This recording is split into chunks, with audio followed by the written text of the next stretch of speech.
vanished on vacation. The heat hit me like I'd opened an oven door.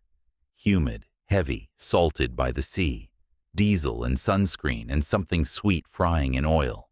Taxi drivers shouted over one another at the curb, words stacking and tumbling, in a language I barely understood. Horns, laughter, the roll of suitcase wheels on cracked concrete. Maya lifted her arms like she was blessing the chaos. "We made it," she said, eyes bright. "Tell me you feel alive." "I feel sticky," I said, but I was grinning. The sun flashed on the terminal's glass. Behind it, I could hear the low thunder of waves. Somewhere far down the road, music pulsed like a heartbeat. She tugged my wrist. "Let's go. Beach hotel, cold drinks, zero responsibilities." We dragged our suitcases toward the taxi line. A man in a white shirt leaned against a column beyond the crowd. Clean cut, dark hair, sunglasses. He wasn't looking at us, not directly, but the hairs on my arms rose anyway. Something about the tilt of his head. The way he stayed still while everyone else moved. Maya followed my gaze and bumped my shoulder. "Please don't start profiling people 5 minutes into vacation." "I'm not," I said. "I'm observing." "Same thing, detective." The driver holding a crumpled paper with my name, spelled wrong, close enough, caught my eye. We waved. He hustled forward, took our bags, and ushered us into the back. The leather was hot and cracked. The air conditioning wheezed out a tired cough and then gave up. "Hotel name?" he asked. Maya told him. He nodded and pulled into the flow. Scooters swarmed like fish around a slow boat. People crossed the street without looking. A kid ran after a bouncing ball, and my throat clenched until he cleared our bumper. Maya pressed her forehead to the window. "Look at those colors," she said. "I want to live at that fruit stall." Pyramids of mangoes, spiky green pineapples, skins the color of gems. The driver swerved to avoid a bus, and I reached up to brace my hand on the ceiling, knuckles skimming sun-warmed vinyl. The sea slid into view between buildings, blue, white-laced, endless. The hotel loomed pale and square above the beach, glass doors spilling cold air into the shimmering street. Inside, ceiling fans turned lazily. Wicker chairs, a little fountain that trickled like a secret. Flower arrangements so bright, they looked fake. "Welcome," the receptionist said. He had a neat tie and a thin bead of sweat at his temple. He clicked at a computer, slid 2 key cards across the counter, and pointed to a bowl of lemon water and cloths. "Very hot today." "Understatement," Maya said, pressing a cool cloth to the back of her neck. "I might dissolve." I signed the form. The pen skated on the paper as if my hand was too damp to grip it properly. When I looked up, the man in the white shirt had drifted into the lobby. Sunglasses tucked in his collar now. He walked past the desk, glanced once at me, once at Maya, then kept going toward the door. No hurry, no smile. "Hey," I said, trying to sound casual. "Do you get a lot of, I don't know, solicitors?" The receptionist's mouth twitched. "Many people come and go. Very busy. If someone bothers you, you tell us, yes?" "Sure," I said. In the elevator, Maya sighed. "You're itching. I can feel it." "I'm not itching." "Then why are you vibrating like a cat that just saw a bird?" "Because I'm awake," I said, and she laughed. The room was bright and spare, linen curtains stirring with the breeze from the balcony. The ocean was right there, loud and beautiful, hammered silver where the sun hit it. People dotted the sand like confetti. A vendor pushed a cart under the palms, bells chiming when he shook ice. Maya slid the balcony door open and leaned out. I could cry. "You're not allowed to cry," I said, setting my suitcase by the wardrobe. "We promised each other." No crying on this trip unless we win the lottery or get married. So, we're doomed to cry, never. She flashed me a look over her shoulder. Come on, let's go see it for real. We kicked off our shoes and went down barefoot, sandals in hand. The sand burned until we hit the damp line near the surf. The water was warm, curling around my ankles like a cat. A kid cannonballed into a wave. A couple posed with matching straw hats. Two teenage girls wove flowers into each other's hair, tongues peeking out in concentration. Maya pulled me toward the boardwalk lined with stalls. Scarves unfurled like flags. Strings of shells rattled. A woman painted intricate flowers on a tourist's shoulder with a brush barely bigger than a toothpick. It all pressed close. Voices, music, the snap of tarps in the breeze. Bracelet? A vendor called, holding up a tangle of beaded strands. Maya glanced at me, raised brows. I shrugged. She stepped in and picked through the pile. Fingers sure. These, she said, holding up two. One ocean blue, one deep red. She tied the blue around my wrist. Protection, she said, half teasing, half not. From what? Your anxiety. That's not protection. That's a battle. Then it's a battle charm. I smiled, despite myself. We wandered, stopping to taste fried pastries dusted with sugar that melted on our tongues. I bought a bottle of water so cold it hurt my teeth. Maya tried on sunglasses that made her look like a glamorous insect. It happened when I turned to tell her she should buy them. A flash of white at the edge of the crowd. The same crisp shirt. The same stillness in a river of motion. He pretended to look at a rack of dresses and then looked up. Right at me. Not a stare. A measure. Then he stepped sideways and vanished behind two men carrying an amplifier toward a bar. I swallowed. My mouth was dry again. Maya. She looked up.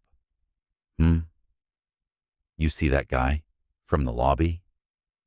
She followed my eyes. The space where he'd been was full of color and strangers. A boy with a shaved head whistled at a dog. A group in matching tank tops shouted at each other over the music. Nope, she said. But I also didn't see the alien spaceship that probably landed while you blinked. I don't like him. You don't like anyone, she said, not unkindly. You like exactly 4 people, and 2 of them are fictional detectives. That's slander, I said, but I knew she wasn't totally wrong. She looped her arm through mine. He's just a guy. We're in a tourist area. People are everywhere. Come on. I want to find that place with pineapple juice in the actual pineapple. We found it. She drank hers through a bamboo straw and pointed at things she wanted to do, the way some people point at clouds and name animals. Boat tour. Food market in the old quarter. A cliff lookout that would make my palms sweat just imagining it. We can pace ourselves, I said. We can sprint, she said, just this once. We spent the late afternoon back in the room, the ceiling fan turning slow spirals. I showered. The water was lukewarm, which felt perfect after the sun. When I stepped out, the mirror was a blur. I wiped a circle with my hand and stared at my face. Damp hair stuck to my neck. Salt dried pale on my collarbone. I looked like a person who hadn't slept much in the past week. I hadn't. Work had been a hamster wheel, emails breeding at night, meetings that said nothing. I'd told myself this trip would fix that. Rest, reset. See the world again through a wide lens. Maya lay on her bed with a tourist brochure spread across her stomach. Her toenails were painted a violent fuchsia. She looked over the top of the paper like a cartoon spy. So, she said, tonight we go out. I knew you were going to say that. I'd say it in my sleep. I'm tired. You're always tired. I'm not built for clubs. You're built for anything you decide to be built for. She sat up and pointed at me with the brochure. One night. We go, we dance, we leave. We can still be in bed before midnight. You're lying. A little, she said. But the spirit is true. I put my phone to charge and lay on the cool sheet for a minute, with my eyes closed. The ocean sounded like breathing. For a moment, I drifted in that in-between place, where thoughts stop making sense and everything feels possible. A knock startled me awake. I sat up too fast. The room tilted. Housekeeping. A voice called through the door. Maya hopped up and opened it a crack. A woman in a neat uniform held a stack of fresh towels. Her eyes flicked past Maya, scanning the room in a practiced sweep. I caught the detail and didn't know why it made my shoulders climb. Thank you, Maya said, smiling. The woman smiled back, a little tired, and moved on. The hallway swallowed the sound of her soft shoes. See? Maya said. Everyone here is lovely. Everyone here is working, I said, rubbing my eyes. She opened her suitcase. Clothes exploded onto the bed. Red dress or black? Black, I said, automatic, and we locked eyes and burst out laughing at the predictability of me. She chose the red. Of course. I chose a black slip dress that felt simple and safe and packed flats, because I knew how this would go. Dancing, aching, me barefoot at the end of the night, with my shoes dangling from my fingers like trophies. While she curled her hair, I pulled the curtains back and watched the beach fall into shadow. The sky bled orange into pink, and then into that deep purple that feels like a held breath. Lights winked on along the boardwalk. Music turned up. The city changed clothes. Down on the street, a man in a baseball cap leaned against a lamppost, scrolling on his phone. Nothing weird. But when he lifted his head, it was toward our building, toward our balcony. He didn't wave. He didn't glare. He just looked and then put his eyes back on his screen. I told myself I was inventing patterns. I told myself I did this at home too. Noticed things, stitched them together, called it caution. The problem is, sometimes you're right. And you don't know which times until it's too late. Stop thinking, Maya said, clipping on earrings. She'd caught my reflection in the window. Look at you. You look good. Dangerous. Dangerous is your department. My department is joy, she said. You should transfer. We're hiring. I laughed. Some of the tightness slid off my ribs. Where are we going? She grabbed her phone and pulled up a saved map with a star on it. This place. Everyone says it's the best. Live DJ, drinks and coconuts, dancers on tables, outdoor patio with fairy lights. I want to be under those lights. Just so you know, my answer to the table dancing is no. I'll put that in writing, she said. We debated bags and ended up leaving with one crossbody between us. My card, her ID, a hotel business card with the address printed on it, because I like to be the kind of person who can get home even if my brain melts. I slid a second key card into my shoe, like I was 13 again, and hiding money from imaginary pickpockets. It made me feel better to know it was there. In the hallway, the air smelled faintly of cleaning supplies and something floral. An elevator door dinged down the corridor, and two guys in button-downs spilled out, laughing and cologned. One almost ran into Maya, and then stared like he'd forgotten how to blink. Sorry, he said, flushed, and then looked at me and stepped aside like I might bite. Maybe the dress did make me look dangerous. I didn't hate it. The elevator stopped on the lobby floor and opened onto a small bustle. A couple arguing softly near the couches, a kid dragging a stuffed rabbit by one ear. The receptionist from earlier stood at the desk, flipping through a binder. He glanced up as we passed, double-took, and smiled. "You go out?" he asked. "Just a little," Maya said. "You take care," he said. Not a joke. Plain. Practical. He looked past us to the doors and then back at me. No open bags on the street. "Got it," I said. Outside, heat rose from the sidewalk like a ghost. A taxi idled at the curb. Music spilled from a bar across the street, bass thumping at chest level. Laughter snapped like breaking glass. Maya lifted her arm for the taxi and then froze. "Wait. Picture." "No." "Yes," she said, already pulling me close. She held the phone out. We tilted our heads together and snapped one. The screen lit our faces blue. We looked happy. I saved it to my mind, like you save something just in case it's all you get. A breeze moved along the street, carrying the smell of grilled meat and cigarette smoke. I glanced left. The man in the white shirt stood at the corner, half in shadow, phone to his ear. He wasn't looking at us now. He was listening.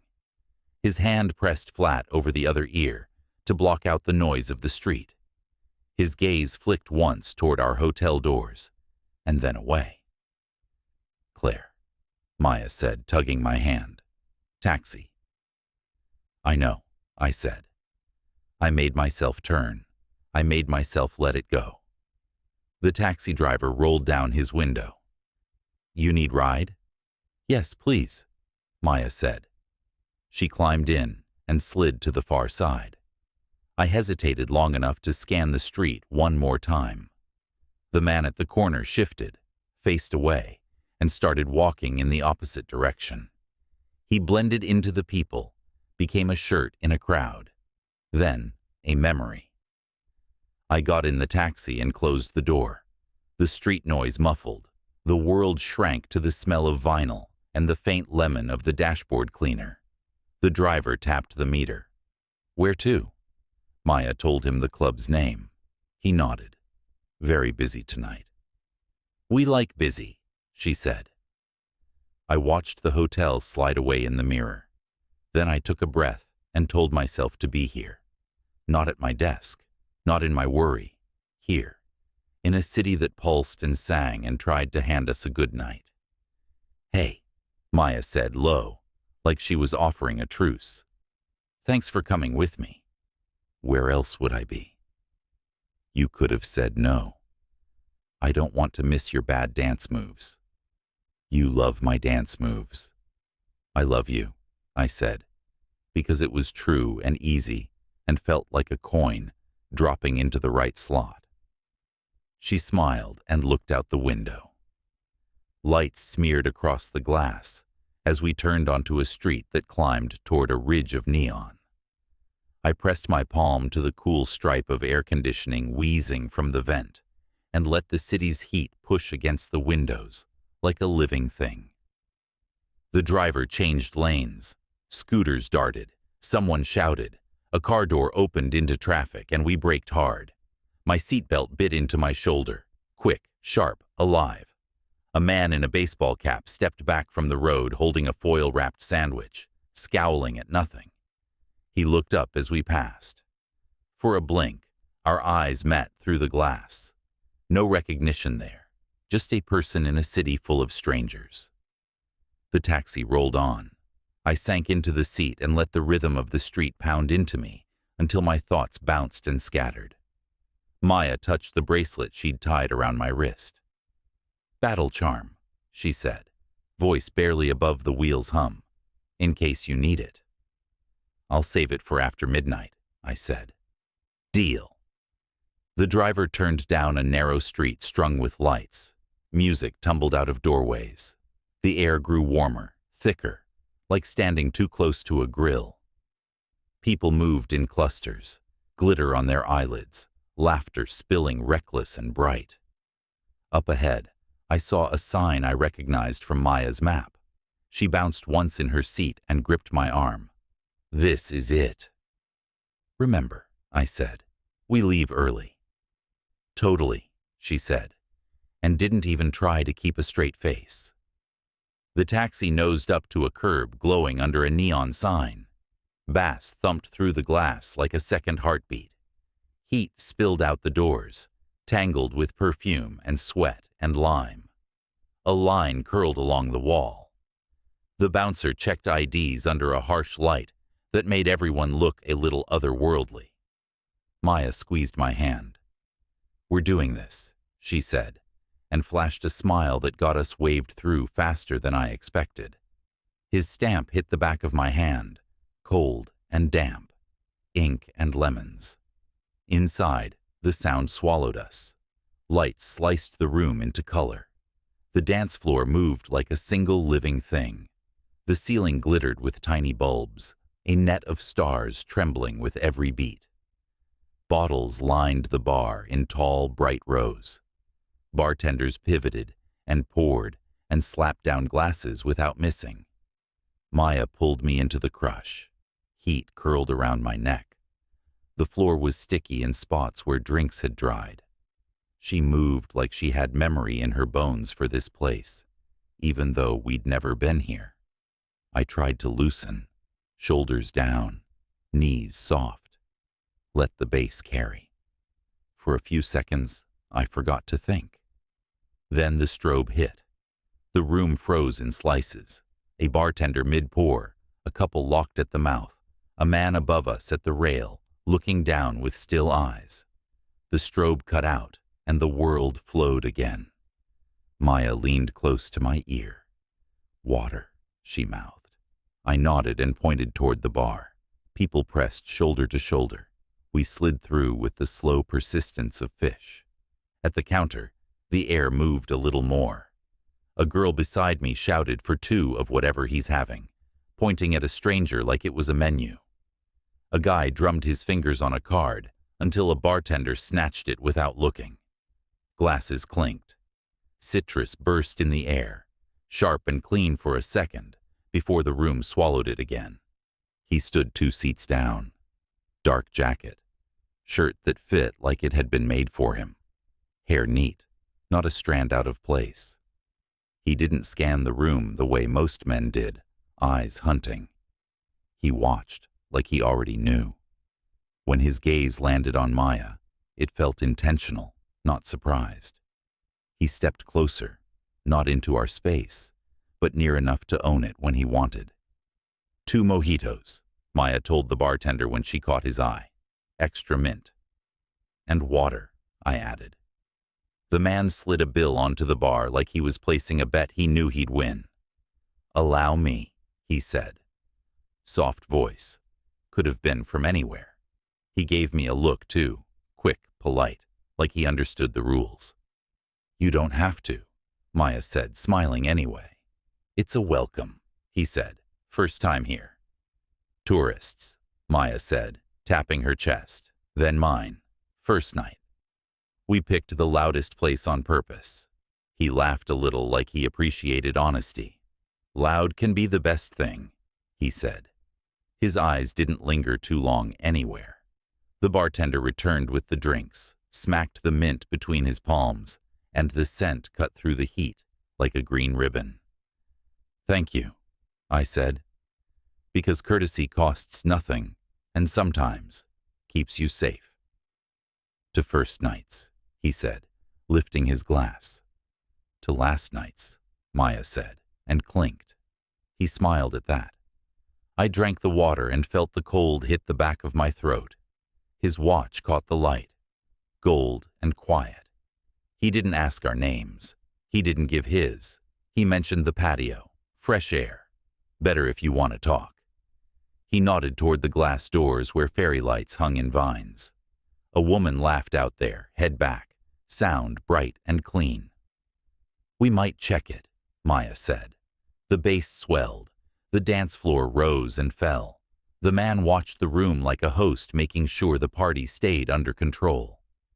I didn't trust that kind of ownership. "I'm going to call my mom," I told Maya. She rolled her eyes and kissed the rim of her straw. "Tell her I'm drinking responsibly," she said. Then she laughed at her own lie. I slid along the edge of the crowd toward the hallway. The sound softened by a fraction. A girl leaned against the wall outside the bathroom, eyes closed, breathing slow like she was timing herself back into the room. I brushed past and stepped onto the patio instead. Warm night. Vines curled overhead. The fairy lights hummed. Smoke rose from a fire bowl in the corner and scratched my throat. People stood in clusters talking with their faces close. Glass clink. Laughter. A waiter cut through with a tray balanced like a level. I stood under a string of lights and stared at my phone. No service. The screen showed my face faint and pale and stubborn.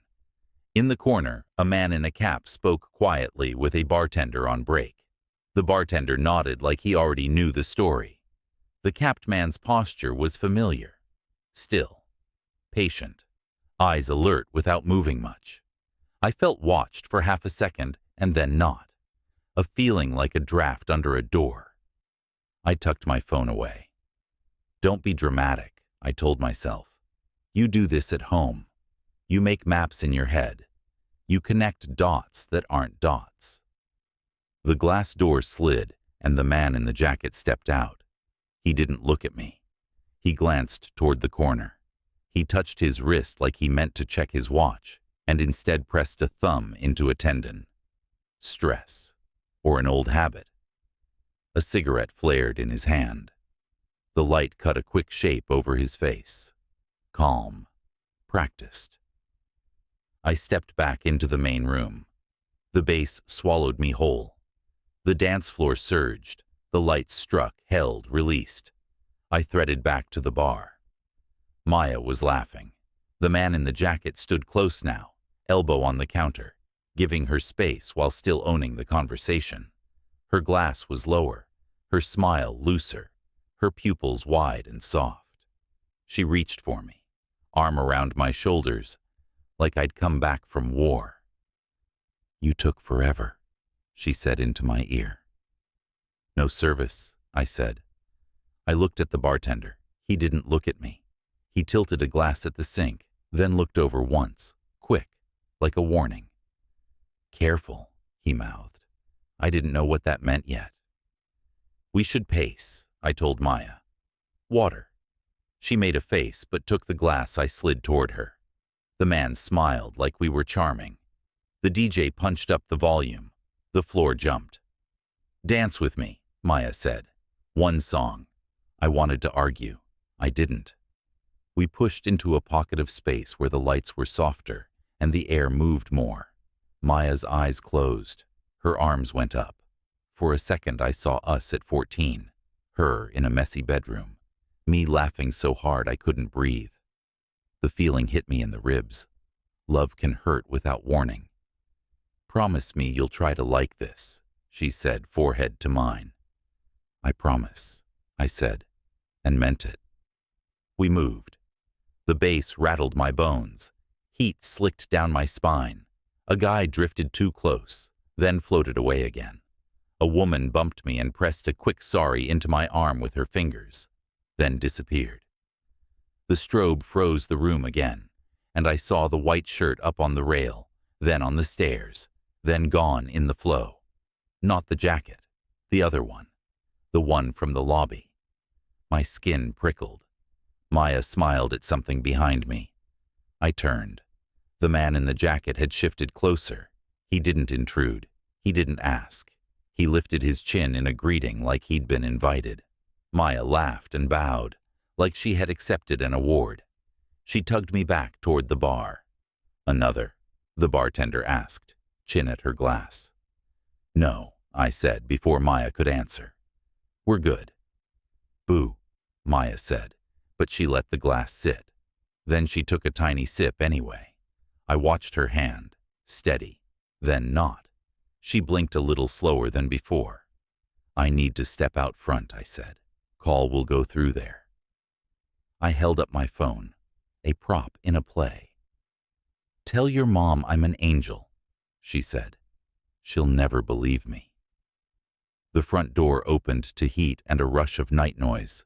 A food cart hissed. Meat hit metal, and the smell wrapped around the block. Smokers stood to the side under the awning. Taxi horns blipped. A woman in blue stepped out, swayed, and laughed at herself. Her friend caught her elbow, and they moved off together. I tried my phone. One bar wavered into life. I called. Voicemail. I left a quick message. We're out. It's loud. We're safe. Love you. I kept my voice normal. Not too happy. Not worried.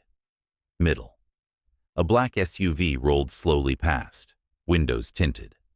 At the corner, it paused. The engine hummed. Then it moved on. Two men at the curb watched the doors like they'd see someone they knew at any second. One laughed once without smiling. The sound didn't travel far. Across the street, under a dark awning, the white shirt leaned against the wall, phone to his ear.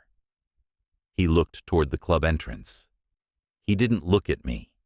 He didn't have to. He was waiting for someone else, or checking that someone else arrived.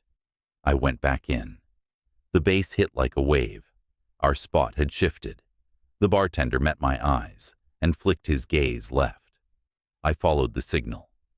Maya stood farther down the bar talking to a woman in a silver dress.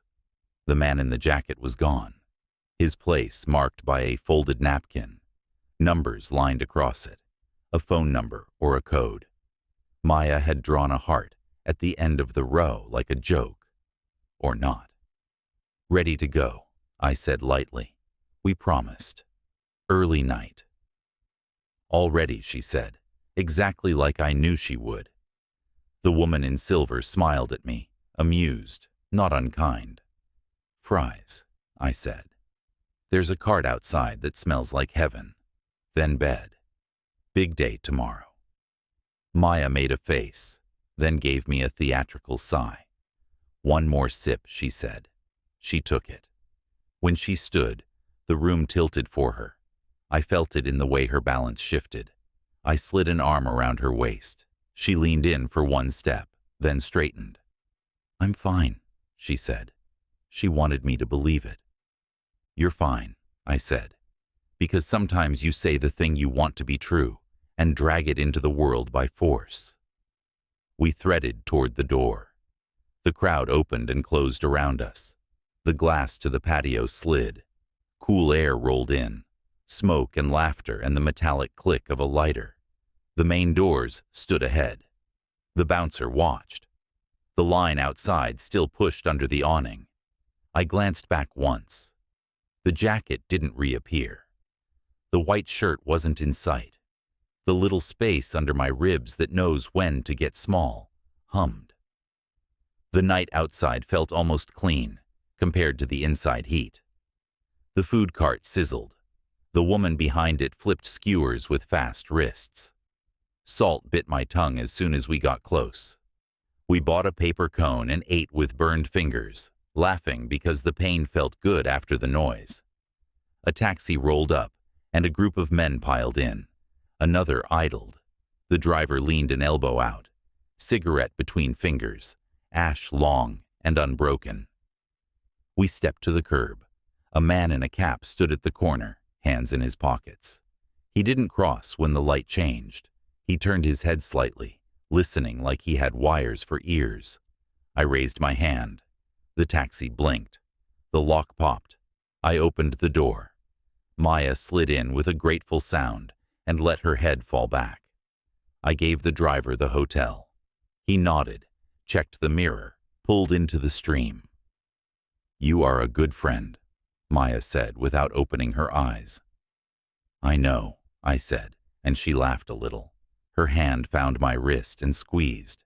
The bracelet pressed into my skin, a silly talisman. It made me feel steadier anyway. We moved through the city like water in a pipe. Light, dark, light again. A motorbike buzzed our flank. A black SUV idled at a side street, nose out, lights on. It didn't move. The driver didn't look. I did. Maya watched the ceiling like there might be constellations printed there. Remind me to buy that blue scarf tomorrow, she said. The one with the birds. Yes, I'll forget if you don't remind me. I'll remind you, I said. Sleep now. Party animal, she murmured, and let her head tip toward mine. I didn't move away. The hotel showed up when it should. The lobby glowed warm. The receptionist looked up and nodded like he'd been waiting for us to come back. Late, he said, which it wasn't, not really. But it felt like a warning dressed as small talk. We're old, Maya said. We're going to bed. Boring is safe, he said. He smiled to soften it. Have a good night. The elevator hummed. The hall smelled clean and faintly floral. Our door clicked green. Inside, the room was cool and quiet. The balcony door rattled in the wind. The ocean breathed. I slid the deadbolt, set the swing bar, checked them both twice. My hands don't always trust my head when I'm tired.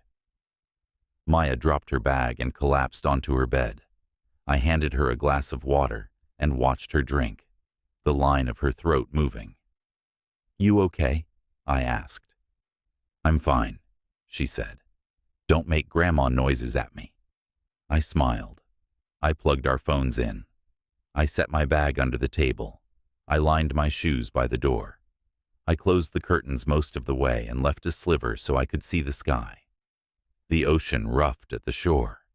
The air conditioner clicked and hummed. Maya mumbled something I didn't catch. Say that again, I said. Don't make me repeat myself, she said without opening her eyes. I'm asleep. Sleep, I said. She laughed once and went quiet. I lay down and stared at the fan until it blurred. I set an alarm for morning and another one earlier, because sometimes 15 minutes is the difference between easy and hard. The room smelled like salt and soap. My body finally felt heavy. A shadow moved on the balcony next door, just a shape behind the curtain. It paused like it was listening. Then it went away. The wind rattled our door again. I got up and checked the lock anyway. Warm metal under my fingers. Solid. Set. I went back to bed. The ocean filled the spaces between other sounds. Somewhere in the hall, a door clicked. I closed my eyes. The neon in my head faded to black. I woke like someone had called my name inside a dream and then refused to admit it. Heart a little fast. Mouth dry. The room dark except for a thin wash of city light sliding under the curtains. Air conditioner humming. Ocean answering in a deeper register. A soft tick somewhere in the wall like a tiny metronome keeping time I didn't ask for. I rolled toward the glass and saw the curtains breathe. In, outside, in, outside. The balcony door rattled once under a small push of wind and then settled. It shouldn't rattle. I had checked it. Twice. I sat up with the feeling you get when you've left an iron on. Maya? I kept it low. A whisper meant for her and nobody else. Her bed was a shape in the dark. Pillows dented like a head had been there. Sheets creased, pulled toward the edge. No answer. The bathroom door was cracked. No line of light under it. No fan. I swung my legs over the side and stood. Tile cold under my feet. The night air pressed a cool thumb to my collarbone. Maya. Louder. Still nothing. I hit the bathroom switch. White tile, 2 toothbrushes, my makeup bag, her lipstick rolling slowly toward the sink, like it had been set down in a hurry. A smear of mascara on the counter from where she'd wiped her finger earlier. No note on the mirror. No glass left on the counter like she'd gotten up for water and got distracted. Silence thick enough to bite. The balcony door was open by an inch, just enough to lift and release the curtain. I set my hand on the handle and felt warmth, like someone else's skin had been there not long ago. I slid the door closed. The latch felt wrong under my thumb, not fully seated, like it had been eased back and then pretended shut. I pressed until it clicked. Twice. I stood there and stared through the glass into a black-blue nothing that kept breathing and breathing. Her phone sat face down on the nightstand, her charger still plugged in. The glass of water I'd set out had been moved an inch and left full. A single high heel lay on its side near the balcony threshold, strap twisted, the impression of her foot still faint in the insole, a ghost print. The air in the room held a faint thread of cigarette smoke. We don't smoke. We hadn't smelled it when we came back. I checked the hall door. Deadbolt engaged, swing bar set, peephole view, a strip of carpet and a slice of empty corridor. The elevator far down the hall sighed once and then went quiet again. Maya, if this is a joke. I hated the sound of my voice, small, uncertain. I stopped talking. I picked up her phone. Cool, no new notifications. Lock screen lit her face from last summer. Sunlight caught like a blade on her cheek. I swiped. I knew the code because we'd traded them years ago and never changed. Messages from me. One from her mother earlier asking for pictures. The food app we'd joked about. Nothing after we came back. No call to anyone. No text to anyone. If she'd gone downstairs, she would have told me. If she'd wandered to the beach, she would have sent a selfie with her feet in the surf. That's who she is. I checked the bathroom again like repetition could conjure her. I opened the closet and slid hangers. Her red dress pooled in the suitcase like a dropped flag. I crouched and looked under both beds because people in distress check ridiculous places before they let themselves check the real ones. Dust. A lost hair tie. The forgotten room service menu nobody reads. I stood in the middle of the room and listened. AC hum. Ocean. Far-off horn. The soft clack of the elevator at the end of the hall. Nothing close. I swallowed and felt it hurt. I called her phone from mine. It buzzed on the nightstand, stupid and loud. I hung up and texted even though I knew exactly where the phone was. Where are you? Not funny. Answer me. The delivered checkmark landed and sat there like it meant something. It didn't. I picked up the room phone and hit 0. The receptionist answered quick, voice lowered for night. Yes. This is Claire in 406. My friend isn't in the room. The balcony door was open. Her phone is still here. I heard myself and hated how I sounded like a person reporting a mislaid sweater. You checked bathroom?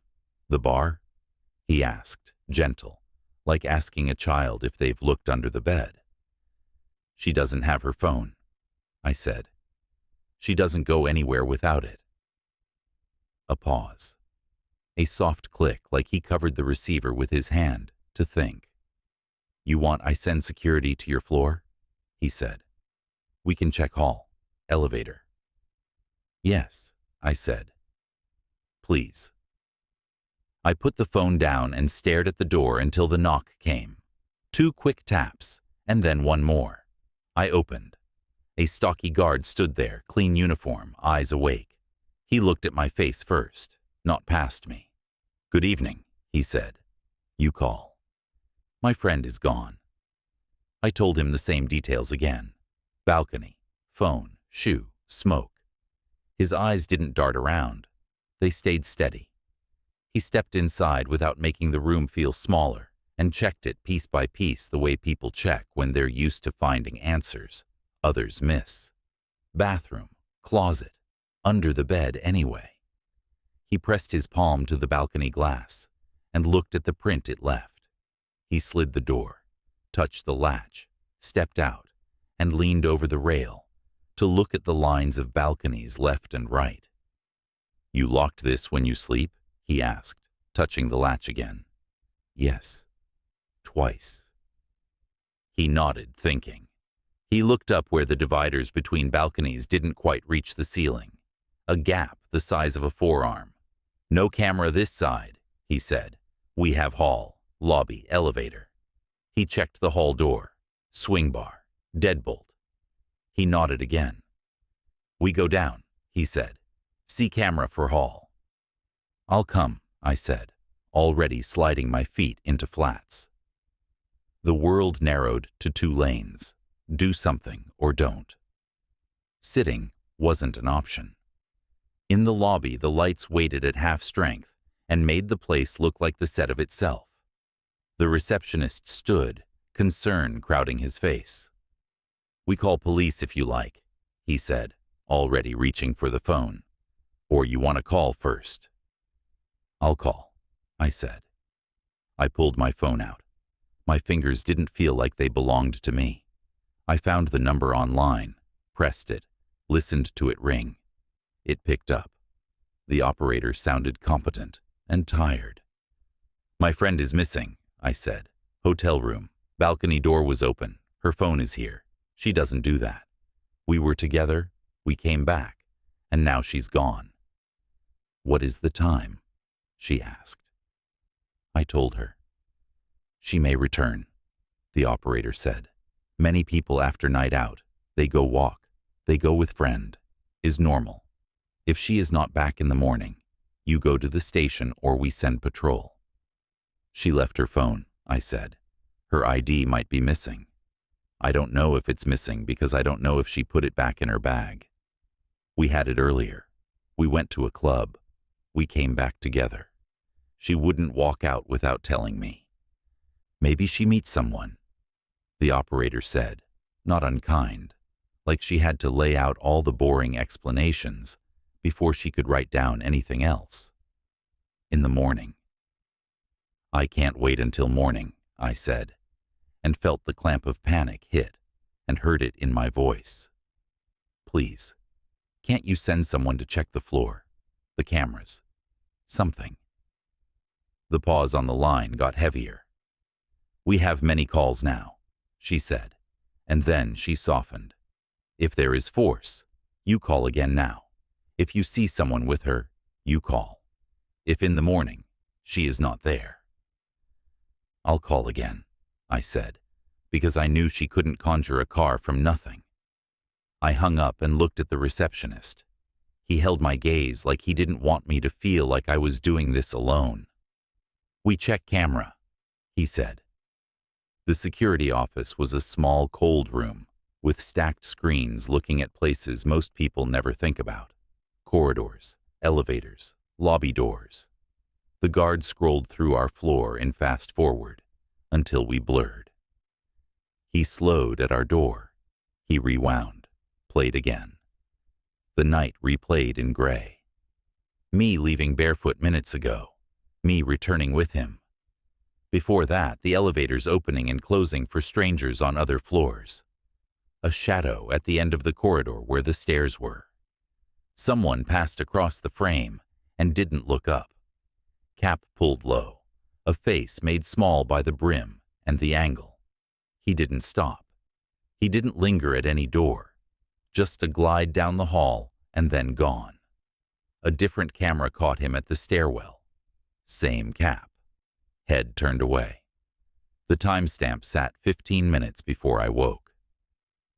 "Is that our floor?" I asked, though I knew the answer. "Yes." My stomach went tight. "Did you see her?" The guard shook his head. Number not in hall, not in elevator. The lobby cameras showed people coming and going, the bouncer's profile at the door, the night manager crossing with a clipboard. No red dress, no Maya with her hair loose, no smile, no hand lifted in a wave to nobody. "She didn't leave through the lobby," I said. "Maybe not yet," the receptionist said softly. I stared at the screen until it felt like it was staring back. I pulled the photo from earlier, the one Maya made us take under the awning before we went in.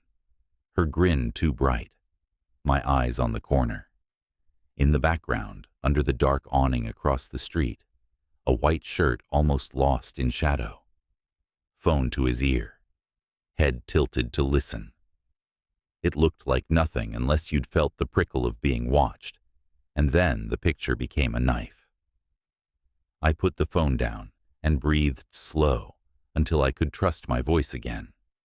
"Can you print a still of the hallway man?" I asked. For the police. For me. The guard hit keys and a still froze with the cap brim cutting the face to a half moon. He printed it and slid it toward me. Grainy, useless, and still something. "What now?" I asked. The receptionist looked at the clock. It was later than I thought, or earlier. A different kind of night. "We can send someone to walk the street," he said, "but police will look in morning." "I'll walk it," I said. He didn't say no, like some people would. He didn't say go back to bed, like a cruel joke. He said, stay where there is light. He said, keep your bag in front. He said, if a car follow you, go to people. It made me want to cry and also made me feel steadier. I nodded. I'll wait until it's light, I said, because I heard myself. Because going out right now would be stupid, and I couldn't be stupid. I'll retrace from the club to here at dawn. I'll check the beach, the market. I'll call her again and again and again. You can wait here, he said, gesturing at the chairs. I make tea. I didn't want tea. I wanted the last 3 hours back.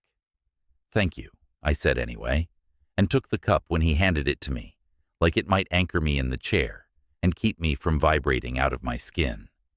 The heat tracked across my palms. The steam smelled like something green and simple. Do you want I call the club? He asked. I tried, I said. Voicemail. He called anyway. Same voicemail. He left a message in his language saying the hotel needed to confirm something about a guest. He hung up and met my eyes and didn't say what we both thought. I went back upstairs because I couldn't stand the lobby's kindness any longer. The room felt wrong, the way a mouth feels wrong when a tooth is loose. I turned off the AC and let the ocean surge louder. I picked up her fallen heel and set it next to the other, a useless symmetrical act that still steadied my hands. I looked at the napkin in her bag, a neat row of numbers in a quick, confident hand, a heart she'd drawn as a joke. The well-dressed man at the bar hadn't asked for our names. He hadn't given his. He hadn't needed to. I tried the club again. Voicemail. I listened to the message like it might crack and spill a clue. It didn't. I called Maya's mother. I told her we were fine. I told her the city was beautiful. I told her we would send pictures tomorrow. I wanted to tell her everything, and also nothing. I hung up before my voice broke and waited for guilt to find me. It didn't. There wasn't room. I walked circles, 10 steps to the glass, 10 to the door, 10 to the table, 10 to the bathroom. My path warmed the carpet. I kept thinking if I moved enough, some hidden part of the puzzle would jolt into place, and the picture would resolve. It didn't. Time scraped forward anyway. The night thinned. The black outside the glass lifted toward gray. The beach turned from nothing to shadow, to the suggestion of shapes. I went to the balcony and slid the door open and stood in the warm breath of the world. A couple moved along the waterline, distant and small, their voices lost in the surf. Somewhere far down the boardwalk, a bottle broke like thin ice. I looked left and right along the row of balconies. 1, 2 doors down glowed with television light behind a curtain. A few doors the other way, a man stepped out to smoke, his lighter a tiny flare, his first exhale drifting silver before the wind pulled it apart. Above me, the gap between partitions made a pale seam like a scar where the paint hadn't met. I reached up and touched it. Chalk dust kissed my fingertips. Back inside, I put my flats back on and tied my hair. I put my phone and her phone in my bag. I slid the hotel's business card into the front pocket and the napkin with the numbers into the back. I took the spare key card from my shoe and tucked it into the zipper pocket, because I'm the kind of person who needs redundancies to breathe. I scribbled on the hotel notepad and propped the note on my pillow, even though there was nobody to read it. Went to retrace from the club. Phone on. I added the time. I stood with my hand on the door handle and listened one more time to the room I wanted to trust. Air silent now that I'd killed the unit. Ocean steady. My heart hard, stupidly loud. I opened the door and stepped into the hall. The fluorescent hum made a thin electric sound against the quiet. The elevator came fast this time, doors parting with a sigh. In the lobby, the receptionist lifted his head like he'd been listening for me. He didn't ask if I'd changed my mind. He didn't offer to talk me out of what I was going to do anyway. "Sun soon," he said. "Be careful." "I will," I said. He picked up the phone and spoke into it. The security guard appeared from the side hall like he'd been waiting just out of sight. He walked me to the threshold, where the hotel's light ends and the street begins. He didn't do the soft danger smile some men do. He scanned the block and pointed. "Stay in light," he said. "If car follow, you go to people." "Okay. If you see something, you don't stop. You call and you go." "I will." "Good." He nodded once and stayed there as I stepped off the curb, as if his standing could push me safely to the corner. The city at not quite dawn smelled like wet stone and old beer and somebody's first bread of morning. A street cleaner hissed past, water turning dust to mud. The last of the night lets go different than the first of the day arrives. They overlap for a minute, like two truths. I turned toward the club, counted corners the way I had from the taxi. 1, 2. The bracelet Maya tied on me scraped the soft skin inside my wrist with every swing. "Battle charm," she'd said, laughing. I closed my fist around it and kept moving, telling myself the only thing I could stand to say out loud. "I'm going to find you. I'm going to find you. I'm going to find you." Dawn peeled the night back in thin strips, gray first, then a soft gold that made the wet cobbles shine. I walked fast, bag crossbody, phone in my palm, the hotel's light behind me shrinking to a square. Vendors rolled up metal shutters. A man hosed down the sidewalk, water snaking into gutters. Birds picked at yesterday. The city smelled like wet stone and stale beer and the first bread of morning. I showed Maya's photo to anyone who would look. "Have you seen her?" Blank looks, shrugs. One woman glanced once and shook her head, gentle, like refusing a stray cat. I passed the spot where the food cart had been. Grease still glistened on the pavement. A napkin stuck to my shoe. I peeled it off and kept moving. The club looked smaller without neon. The door was locked. A tired man in a polo fumbling with keys gave me the kind of smile people give tourists who are lost. "Please," I said. "We were here last night. My friend is missing." He paused. His eyes did a quick check of the street behind me. "Manager comes later," he said. "We are closed." "The bartender," I said. "Short hair, black shirt. He saw us. Can you call him?"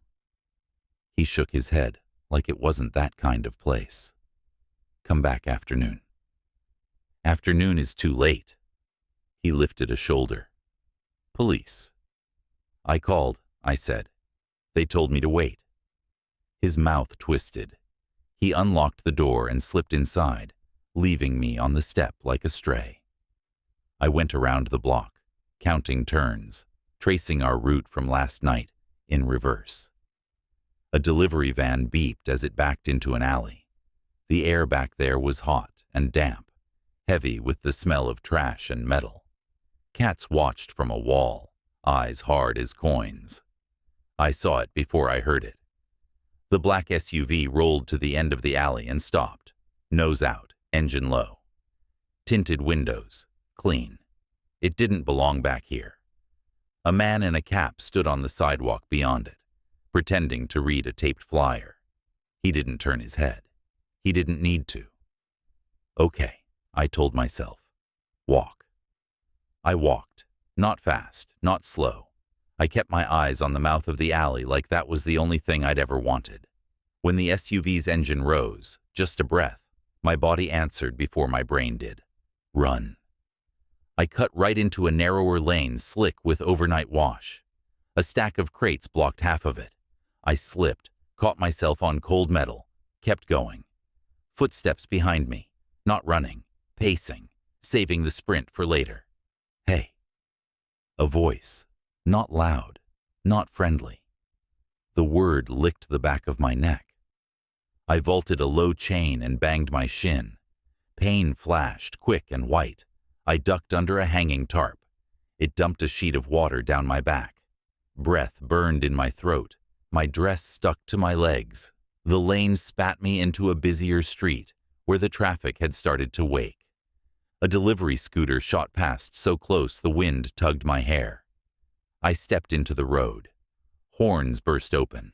I crossed between two buses because I had to. Rubber squealed. A driver swore. My heart hammered up under my tongue. On the other side, I matched the pace of a group with backpacks and sleepy faces. Commuters, students, people with places to be who didn't look at me twice. I kept my head down. I used their bodies as cover. I checked a window as I passed. The SUV crept along the cross street, hunting a line. The man in the cap had reappeared a half-block back, hands in his pockets, face lifted like he was smelling the air. A bus bellowed and opened its doors. I didn't plan. I stepped with the group and climbed, pressing my card to the reader with a hand that didn't feel like mine. The driver didn't look. The doors hissed shut. The bus lurched. People swayed. I moved down the aisle, grabbed a pole with both hands, breath sawing. My reflection in the window looked like someone who had run through a sprinkler and lost a fight with a curb. Outside, the SUV had to stop. Cars boxed it. The man in the cap reached the corner, just as the light went red. He lifted his head. Our eyes met through the glass, both of us riding our separate currents. He didn't smile. He didn't frown. He just watched me go. My phone buzzed. Unknown number. I swiped. A photo filled the screen. Me and Maya from last night. The selfie under the awning before the club, our faces lit blue by the phone. In the background, you could see the club sign and the sliver of street and the shadow under the opposite awning, where a white shirt stood with a phone to his ear. Another message came in before I could think. Go back to your hotel. Cold moved across my scalp like a hand.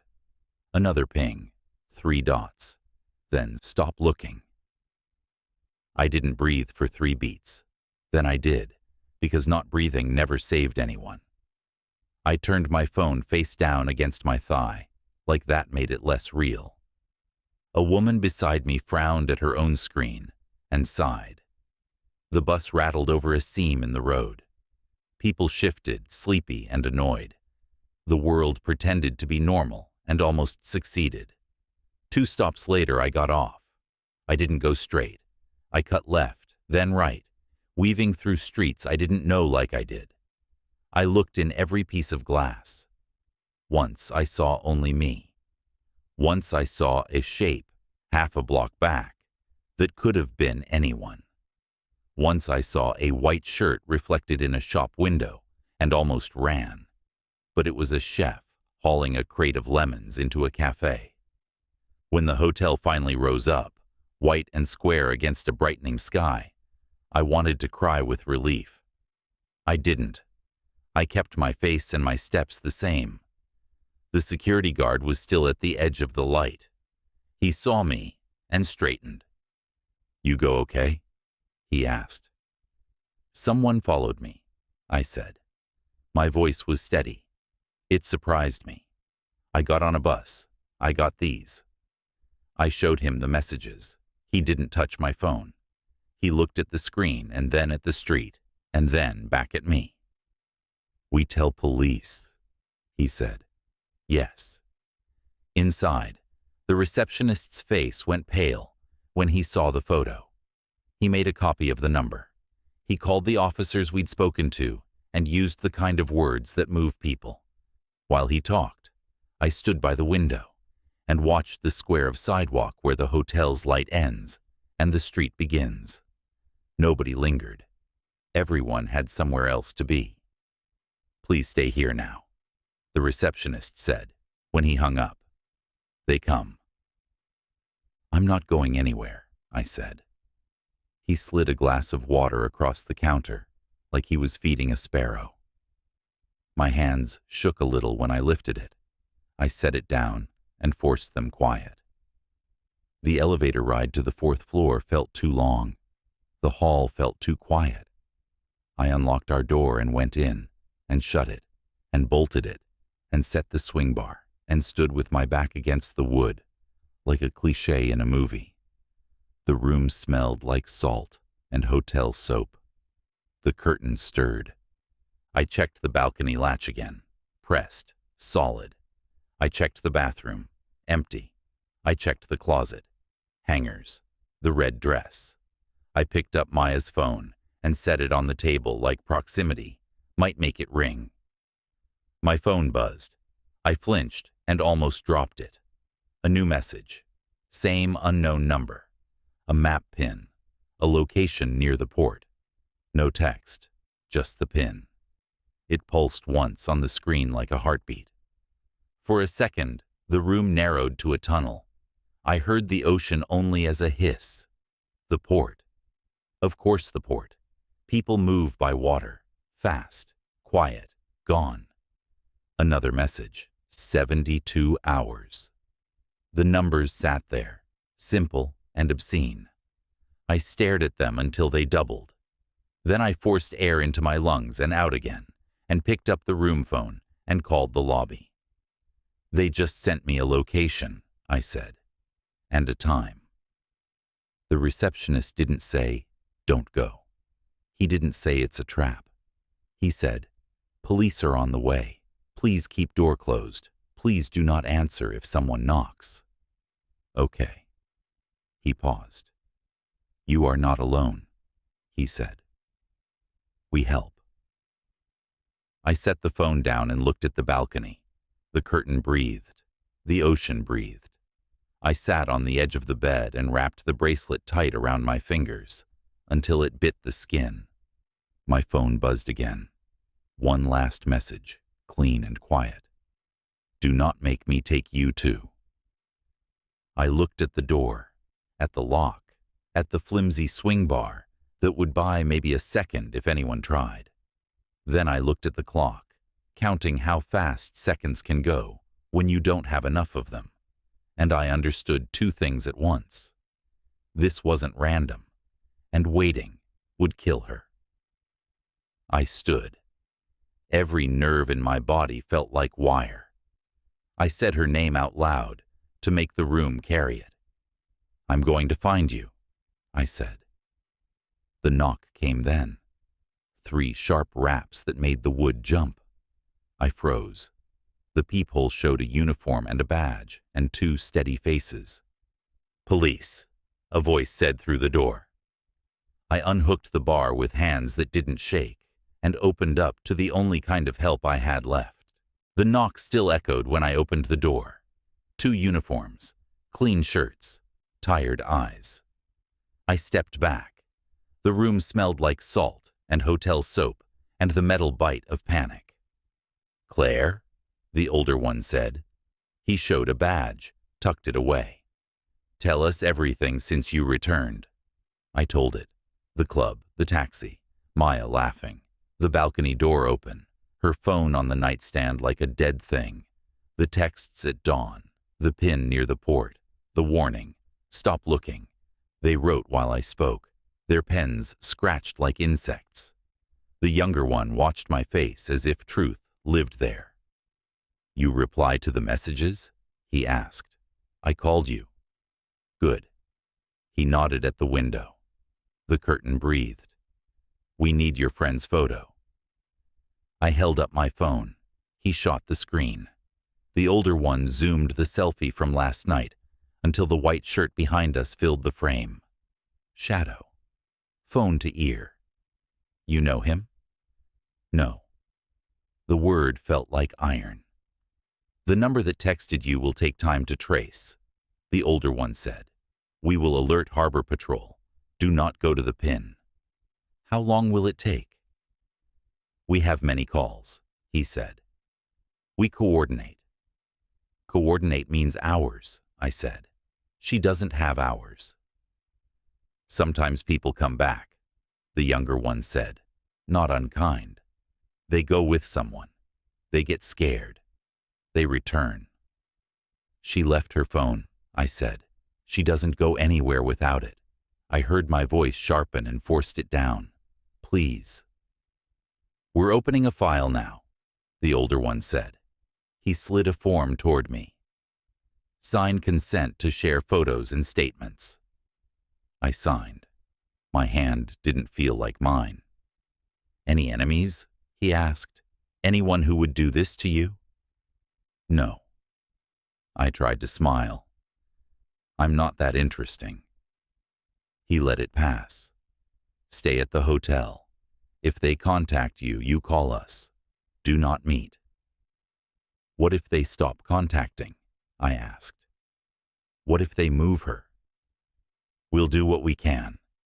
It was both promise and limit.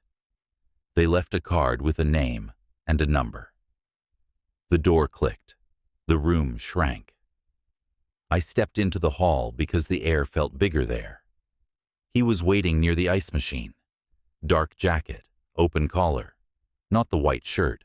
Older, controlled. He looked up like we were mid-conversation already. Claire, he said. Not a question. I stopped. Do we know each other? Not yet. I'm Adrian. He straightened, stepped out of shadow. I waited for them to finish. I didn't want to be the stranger interrupting police. Why are you waiting for me? Because you're alone, he said. Alone is when they win. He glanced toward the elevator the officers had taken. And because my sister vanished here last year. Same pattern. Sister. The word landed heavy. What do you want? To help. I don't know you. You don't. He met my look without blinking. But you saw the white shirt at the club. He watches. He doesn't grab. He decides. How do you know that? I watched him choose my sister, he said flat. I've studied them since. He pulled his phone, thumbed open a folder, plate numbers, dock schedules, grainy stills of the white shirt near gates, a missing person poster with his sister's face. Not proof, but wait. He looked tired in a clean way, like someone who made himself sleep and never drank enough. Long day stubble, laundry and coffee on his skin. No cologne, no show. You're sure it's the same network? I said. I'm sure the same name keeps showing up where I listen. He lowered his voice. Red Lotus, a freight company, a restaurant, a flower stamped on forms, and a cover. They move people where paperwork bends. Red Lotus, pretty, rotten. You were watching me last night? I was watching them, he said. You were in the frame. If you knew so much, why didn't you stop it? He looked down once, then back. Because the last time I tried, I failed. I won't fail the same way again. What do you know now? That the police will be slow, he said. That the message was meant to make you quiet. That the port by daylight is a trap. If she's alive, they'll move her tonight or tomorrow. They break the city into thirds, clubs, holding, shore. 72 hours, I said. They said that to you, he said. Their clock is shorter. He slid a folded paper from his pocket. I plan to check a lead tonight. You should see it. Why me? Because they texted you, which means they're watching you, which means you either hide or you move. You don't look like you want to hide. I want to find my friend. Then move, he said simply. Carefully, with me or without me. But move. What do you want in return? Leverage, he said. Finding yours may help me find my sister, and I want you not to do something brave and stupid alone. You think I'm brave? I think you're still standing, he said. That's enough. I touched the paper but didn't take it. What's the lead? A warehouse near the Black Market Quarter. An ex-dock worker is jumpy enough to talk. He says Red Lotus is moving a shipment. He's seen the white shirt at the piers. Could be a trap. Everything is, he said. So we set our own. I'll be in the lobby at 6. We don't go in. We look and leave. If it smells wrong, we're ghosts. I didn't agree. I didn't refuse. I went back into the room and shut the door on him and on the ocean. I called the officer's card. I have a possible lead, I said.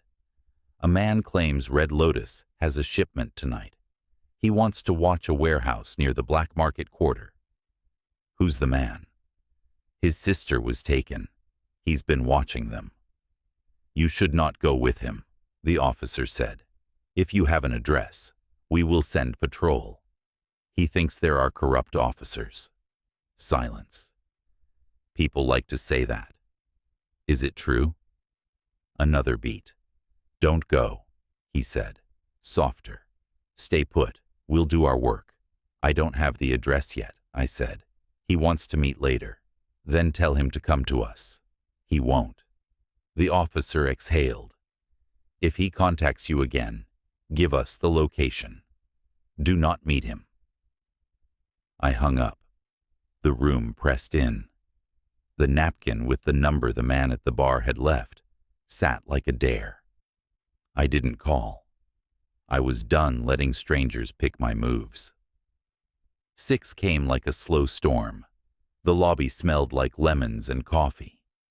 The receptionist lifted his head, asking and warning with one look. The guard watched the doors with his hands folded. Adrian stood by a chair, same jacket, nothing flashy. He nodded when I walked over. You came. I'm observing, I said. Good.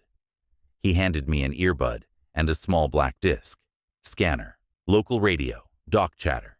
If I tell you to move, move. No debate in the moment. You think I won't follow instructions? I think you'll try to save your friend, he said. That instinct can kill you. I won't run into traffic. They use traffic, he said. Taxis are better.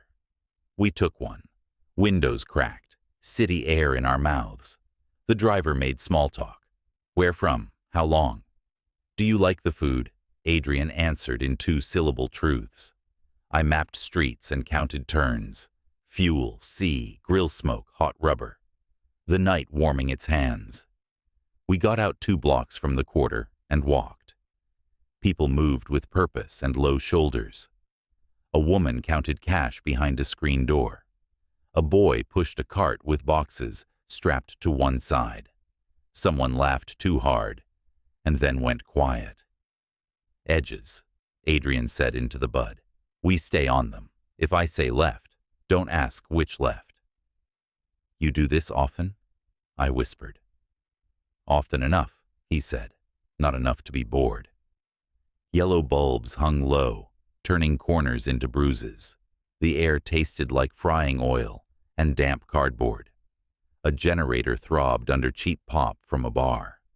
A man with a cigarette behind his ear watched us pass and tipped his head a fraction to mark us for someone else. I see it, I said.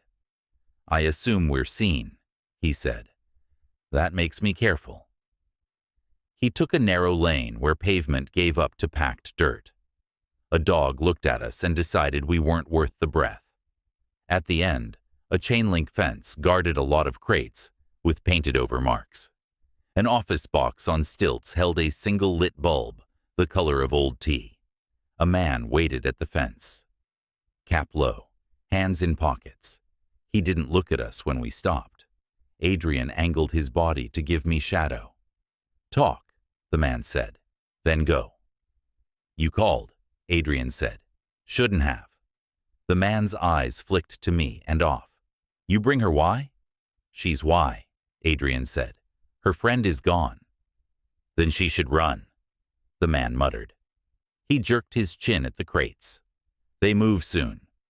"How soon?" "Tonight. Tomorrow. Depends who pays." He shifted like his shoes hurt. "I don't talk. I'm only talking because the white shirt is at the docks.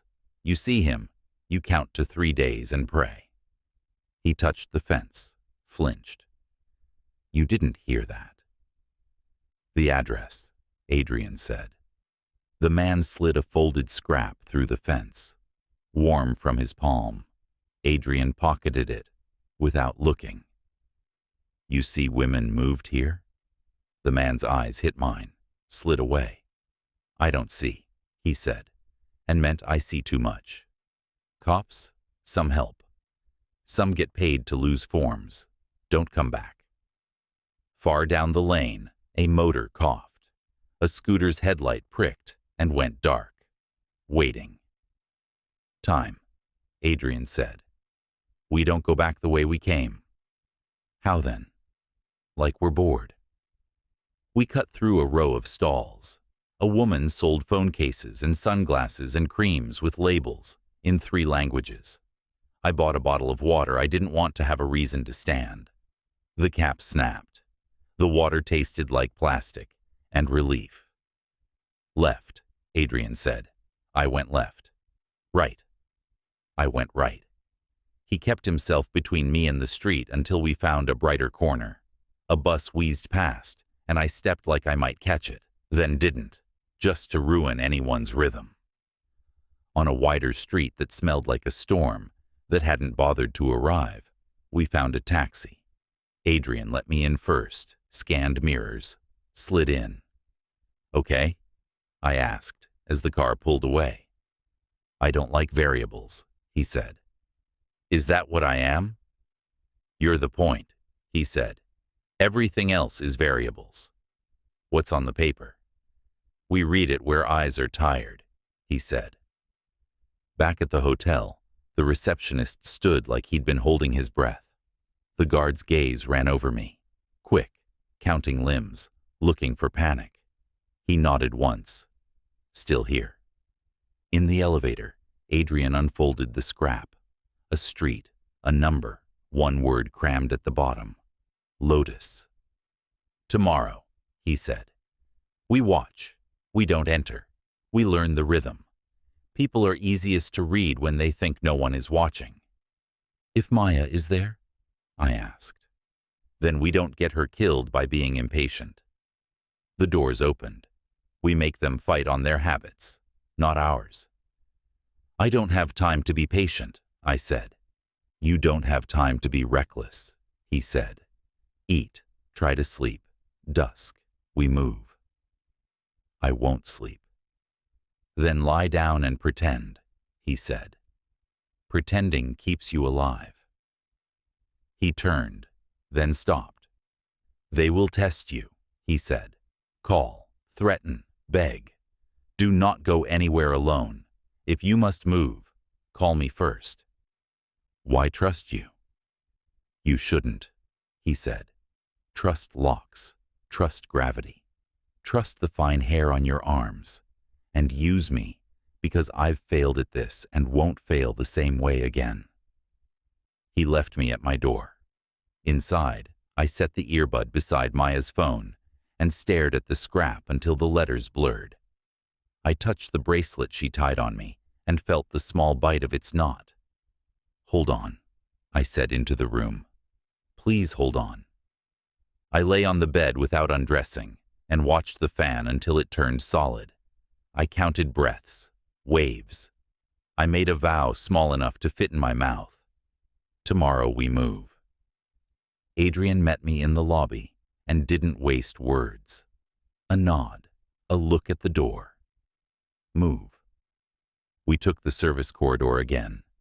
Bleach, mop water, a rust stain like a handprint. The back door thumped, and heat folded over us. He walked half a step ahead, eyes flicking like he was scanning a page for threats. We didn't go straight. First taxi, 5 blocks, out by crates of oranges. Second taxi, 7 blocks, a turn along water that tasted like pennies and salt. He paid cash. Small bills, no talk. How much sleep? He asked as we walked. Minutes. Eat? Half a bar. He passed me a wrapped candy. Lemon, sugar. It steadied something inside me. Street by street, the polish thinned. Signs leaned. Paint peeled. Stores tried to look paid, not pretty. The air thickened with frying oil. Diesel, hot metal, chlorine dumped in a gutter. Voices stacked and slid. A boy sold phone cases from a sheet. A girl pushed a cart of warm soda and called out until her voice cracked. Keep your phone away, Adrian said. They lift it to see who you are. They? Everyone, he said. He slowed until our pace matched the street. Not rushed, not wandering. People who hurry look like they're running, he said. People who linger look like they're looking. We're neither. So what are we? Background. We slid into it. Vendors switched languages mid-sentence. Good price. Cold drink. A fan rattled and chopped heat without cooling it. A radio coughed pop. A butcher hacked bone and wiped his knife like he wanted the blade seen. You sure about your contact? I asked. No, he said. That's why we're early. He took me into a lane, narrower than a hallway. Tarps sagged low. Smoke from a grill curled sweet and dark. My stomach woke. Later, he said, when I glanced at the skewers. The lane emptied into a fenced yard. Chain link patched with wire. Pallets leaned. An office box perched high. 2 men smoked beneath, the tips of their cigarettes small orange ticks. Adrian cut left, along a corrugated wall, and stopped beside a stack of tires. Here, he said. He'll come to us. How? He's been watching me watch them. We waited. Sweat mapped my spine. I kept wanting to look at the lane. Don't telegraph, Adrian murmured. That I'm terrified? That you're focused, he said. Footsteps scuffed. A man in a cap slid into our shade and stared at the yard like we were 3 strangers, admiring junk. You Adrian? He asked. Depends, Adrian said. You the one who called? The man scratched his forearm until a pale line rose. You shouldn't bring her. She's the reason, Adrian said. You said you saw the white shirt. The man's jaw worked. He spit small and neat. Pier 7 2 nights ago, he said. He doesn't stand in light. He lets the light stand on him. What did he do? I asked. He didn't, the man said. That's his job. Other people do it for him. He flicked a glance at me and away. You got 3 days from when he first looks, sometimes less. Why talk to us? Adrian asked. Because maybe it stops if you hit the right bone, he said. Because I'm tired of hearing cranes at night and wondering which box holds a girl who can hear me and can't yell loud enough to be heard back. He went on, quick and quiet. Red Lotus runs through clean paper, he said. Legit manifests, false bottoms, double names, the flower stays. You worked the docks, Adrian said. Worked, he said. Past tense. I saw something I didn't, said something I shouldn't. A white scar split his temple. I'm not brave. I like sleep, but I like my head more. You said shipment, Adrian said. When? Soon, the man said. Tonight or tomorrow. Depends who pays, who checks. If they feel hot, they jump early. If they're cold, they smile at cameras. What do you have? He pulled a greasy envelope and slid it under the nearest tire, nudging it across dirt toward Adrian's shoe like it was a bug. Addresses, he said. Not all. Enough. A warehouse they don't register. A back gate near water. Shift change times. What do you want? Adrian asked. For you not to say my name, he said. For you to burn that if you live. He angled his chin at the lane. Don't go back that way. Two men with nothing to do yet. We saw the scooter, Adrian said. The scooter's bait, the man said. The men behind it are the hook. He looked at me once like my face surprised him. Be ghosts, he said. Don't be a story. A radio hissed somewhere.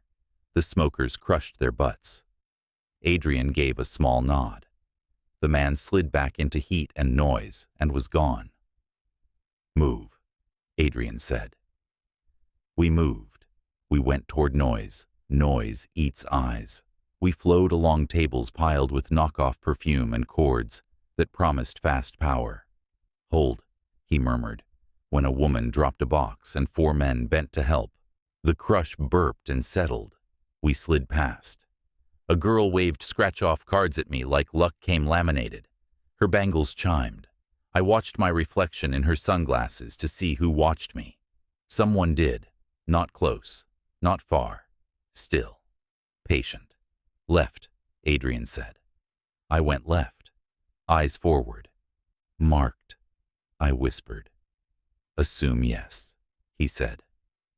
The street widened and brightened. A bus sighed at a stop. A crate of mangoes bumped my thigh. I used the carrier as a moving wall for 3 steps and saw the shape behind us reroute to keep the line. SUV, I said. Dark. 2 streets over. Good, he said, smelling exhaust first. He bent us right into shade where balconies dripped and neon buzzed. A sign flickered a red flower. Red lotus. Steam rose. Pans clanged. Men sat with their backs to the wall. You ever eat there? I asked. Once, he said, to see who else did. Who? Men who don't need to see the door, he said. We stepped around a man sleeping on a flattened box. One eye opened, sharp, alive, then closed. A diagonal alley cut through. 3 boys played bones and bottle caps, arguing like old men. One grinned and showed me a chipped tooth. I smiled back and kept moving. Here, Adrian said. We stopped at a pushcart of olives and peppers. He bought a handful he didn't want and asked the seller if the street behind the white van was open. A tilt of the head. Another lane. We thanked him and walked like 2 people who planned dinner. We threaded between tires and a dented truck. A woman plucked a chicken with quick hands. Feathers stuck to her forearm. She lifted the bird in a salute. I nodded back. The lane bent. At the end, idling, the SUV. Dark gray gone black. Tinted windows. 2 men on the sidewalk, not touching it, not denying it. One wore a cap. The other's hair lay neat as a decision. Neither looked at us. That was the look. I see them, Adrian said. We're not going that way. We're not, he said. Left. Left was a gap between buildings, half ground, half trash. Onion ends, metal. A cat lifted its head and set it down again. We took it and came out on a street with a glass window that wasn't broken and a woman inside laughing with a child. 2 teenage boys pretended not to look at 2 teenage girls. Cover. Adrian's phone buzzed. He didn't check it. Vendor list, he said. Shrimp price. That helps us how? Everything helps if you live long enough, he said. We crossed without waiting. A motorbike cut close and cursed us. Filing the sound kept me present. Present is where the good decisions live. We stop, he said. Make it look like lunch. we're not hungry." "We're boring," he said, and nodded at a stand with 2 plastic tables. A woman slapped dough on a hot plate and flipped it with her fingers like heat was a rumor. We sat. He ordered in her words. Food arrived hot and simple. Flatbread, soft cheese, herbs that tasted like sun. I took a bite and felt my jaw let go a notch. The woman watched me breathe again and smiled, just for a second. "Back gate near water," Adrian said. "We don't go near it today. We watch from far. Gate guards guard what's obvious. We care about the routes that pretend to be trash." "Tomorrow," I said. "Dusk," he said. We paid and stood. We turned a corner and the sea found us anyway. Gulls creaked. A crane swung slow. We stopped short. We didn't press luck. A low engine. The SUV slid by the mouth of the side street like a shark testing depth. The window lowered 3 inches. A white shirt sat in shadow. Not bright, not clean. The kind of cloth that shows nothing and everything. "Don't give him your face," Adrian said. "Give him your shoulder." I turned like I had to dig in my bag. The SUV idled. Air shifted. A gull laughed wrong. The men by a warehouse door didn't look up. The window rose. The SUV rolled on. It stopped at the corner and waited like it could wait all day. 2 blocks, Adrian said. 2 turns. We drifted. Background again. A dog barked like it remembered it used to be a wolf. A man sold cold soda from a red cooler. The city tried to look normal, and almost did. A minibus rattled up. Adrian tilted his chin. We climbed, back seat, heads under the window line. The bus coughed and pulled us into traffic. "Breathe," he said. "I am now," I said.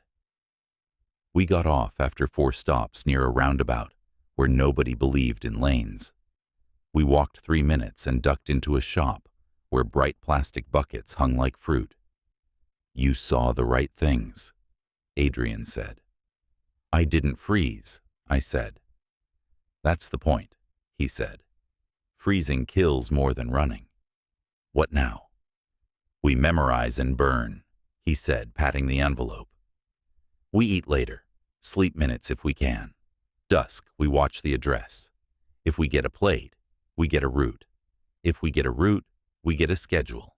If we get a schedule, we get a mistake. And if we get the white shirt, we get a shadow," he said. We left through the back and took a taxi on another street. The driver burned incense on the dash. Smoke curled thin. I closed my eyes for 3 breaths and opened them on the hotel. Adrian stopped under the awning. Shade drew a line across his face. "No hero moves," he said. "Not alone." "I'll wait for your call," I said. Dusk. "Text me if they contact you," he said. "Don't answer. Don't go." "Okay."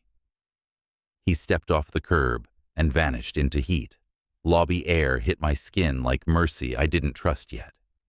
The receptionist straightened. The guard's eyes did their quick count and landed on my face, like they were relieved to find it still there. "You're okay?" he asked. "For now," I said. "We saw enough to know where to look." "We called the officers," the receptionist said. "They will come speak again." "Good," I said. In the elevator, my knees went loose. In the room, I washed my hands like I could take the quarter off my skin and couldn't. The bracelet Maya tied bumped my wrist bone. I pressed it until it hurt and let it go. My phone sat like a live wire, dark. I turned it face down and lay on the bed. The fan clicked. The city breathed. I pictured the path to the yard from every direction, the envelope burning, the SUV window lowering, the white shirt in shadow. I made myself hold the image until it went flat. We had a lead. We had a time. We had men who didn't look at us because they didn't need to. We had a clock. It ticked whether I listened or not. Dusk came on fast. the way storms do when you are already tired. We met under the awning. Adrian wore the same jacket and that watch that never seemed to matter to him. No small talk. He handed me a second earbud and a tiny flashlight that clipped inside my palm. "You keep that down," he said. "Only if we're blind." "How close are we going?" "Far," he said. "Close is for mistakes." We walked, different taxis, different streets. The city turned its lights on one by one. Heat loosened and smell took over. Sea, diesel, friars waking, bass from a club 3 blocks away. We got out near warehouses with fresh paint over old dents. He led me into the ribs of the quarter, then past it, where stalls thinned and lanes widened into cuts of broken glass. He pointed with his chin at a corner. "There, left side, roll-up door, 2 cameras that pretend to point wrong." "How do you know?" "Cheap installers repeat themselves," he said, and I watched vans come at midnight and leave at 3, labeled as seafood. We looped wide and settled behind blue crates, stacked to a low wall. The top crate held rainwater and 2 drowned moths. I watched the building instead. 1 big door, 2 small, new locks, old scratches, a buzzy light over an office. Above it, a peeled sticker that used to be a flower. "Red Lotus," I said. "Not tonight," he said. "On paper it's spare parts, which means anything." We waited. A van came. Lights off. The small door opened. A man waved it in without looking interested. Another van. Same dance. We whispered plates and memorized them. Shift change arrived with laughter and smoke. Bodies swapped places and routines kept moving. My phone buzzed. Unknown number. I killed it. A text followed. A photo of black water under a sliver of moon. No words. I slid the phone deep in my bag.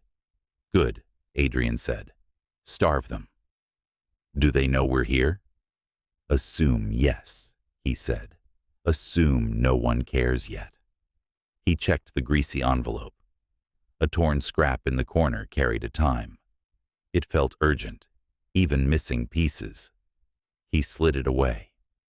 Forklifts whined, pallets shifted, cardboard dust rose. It sounded like a grocery store unloading. It sounded like nothing. "Walk me through the escape if it goes bad," I said. "Right. Left at the Bright store. Forward to traffic, buses, people, buy something. If we split, I'm either 3 minutes ahead or 30 seconds behind. Don't stop unless you see blue. If you see black windows, go the other way." Footsteps scraped behind us. Adrian moved by inches. "2 men," he said. "Market side." Us. Everything is us, until proven otherwise. We stood and drifted. Across the street, a neon bud flickered red. 2 men took our place by the crates. One wore a jacket in heat. The other wore a not clean white shirt. Not the white shirt. A cousin. He watched the door, then let his eyes pass over us. Measured. Shelved. "Left," Adrian said without moving his lips. Left, then right to the Bright store. Buckets glowing like candy. A motorbike growled past with 2 men, and a third sitting sideways, like gravity was optional. "Time to go," he said. "We've seen enough." We cut down a lane I thought would spit us toward taxis. It dead-ended into stacked pallets that hadn't been there an hour ago. We pivoted. 3 men rounded the back. A 4th blocked the mouth. Practice. A funnel. Adrian's fingers brushed my wrist. Calibration, not comfort. He palmed a tiny spray can. "Talk if they talk," he said. "Give them your eyes once, then never again." The closest man smiled without face. "Evening," he said. "Lost?" "Looking for the main road," Adrian said, polite. "You passed it. the man said. We can help. Hot trash, old water, a drip like a slow clock. I made my breathing steady. Adrian stepped closer like he wanted directions whispered. His wrist snapped. Spray hissed. The man cursed, clawing at his eyes. The second lunged. Adrian hooked his arm and shoved him into the wall. The third reached for me. I stepped in and drove the heel of my hand up. I missed his nose and hit his mouth. Teeth cut my palm. He swore. I brought my knee up hard. He folded. Run. Adrian snapped. We ran. The fourth at the mouth grabbed my strap. I let the bag go and spun under his arm. Fabric tore at my thigh. Heat, then sting. Adrian shouldered him, and the man hit the wall with a sound I liked too much. Out on the brighter street, air slapped my face. Motorbike. 2 men. The passenger reached. I ducked and felt the wind of his hand. Adrian shoved a crate into their path. Plastic exploded. They swerved, recovered, cursed. Right, he barked. We went right. People pressed back against walls, then leaned out to watch. A woman saved a pyramid of fruit and then threw an apple at the men chasing us. A scooter cut in front and braked hard. Adrian yanked my wrist and slung us between 2 parked cars and over a low chain. A mirror snapped back and nearly took my fingers. Forward, he said. Head down. The lane bled into a street with buses. Bless buses. A door folded open. We jumped, and the door hissed shut as the motorbike slid by, horn braying like a threat. We moved to the back. People stared. People looked away.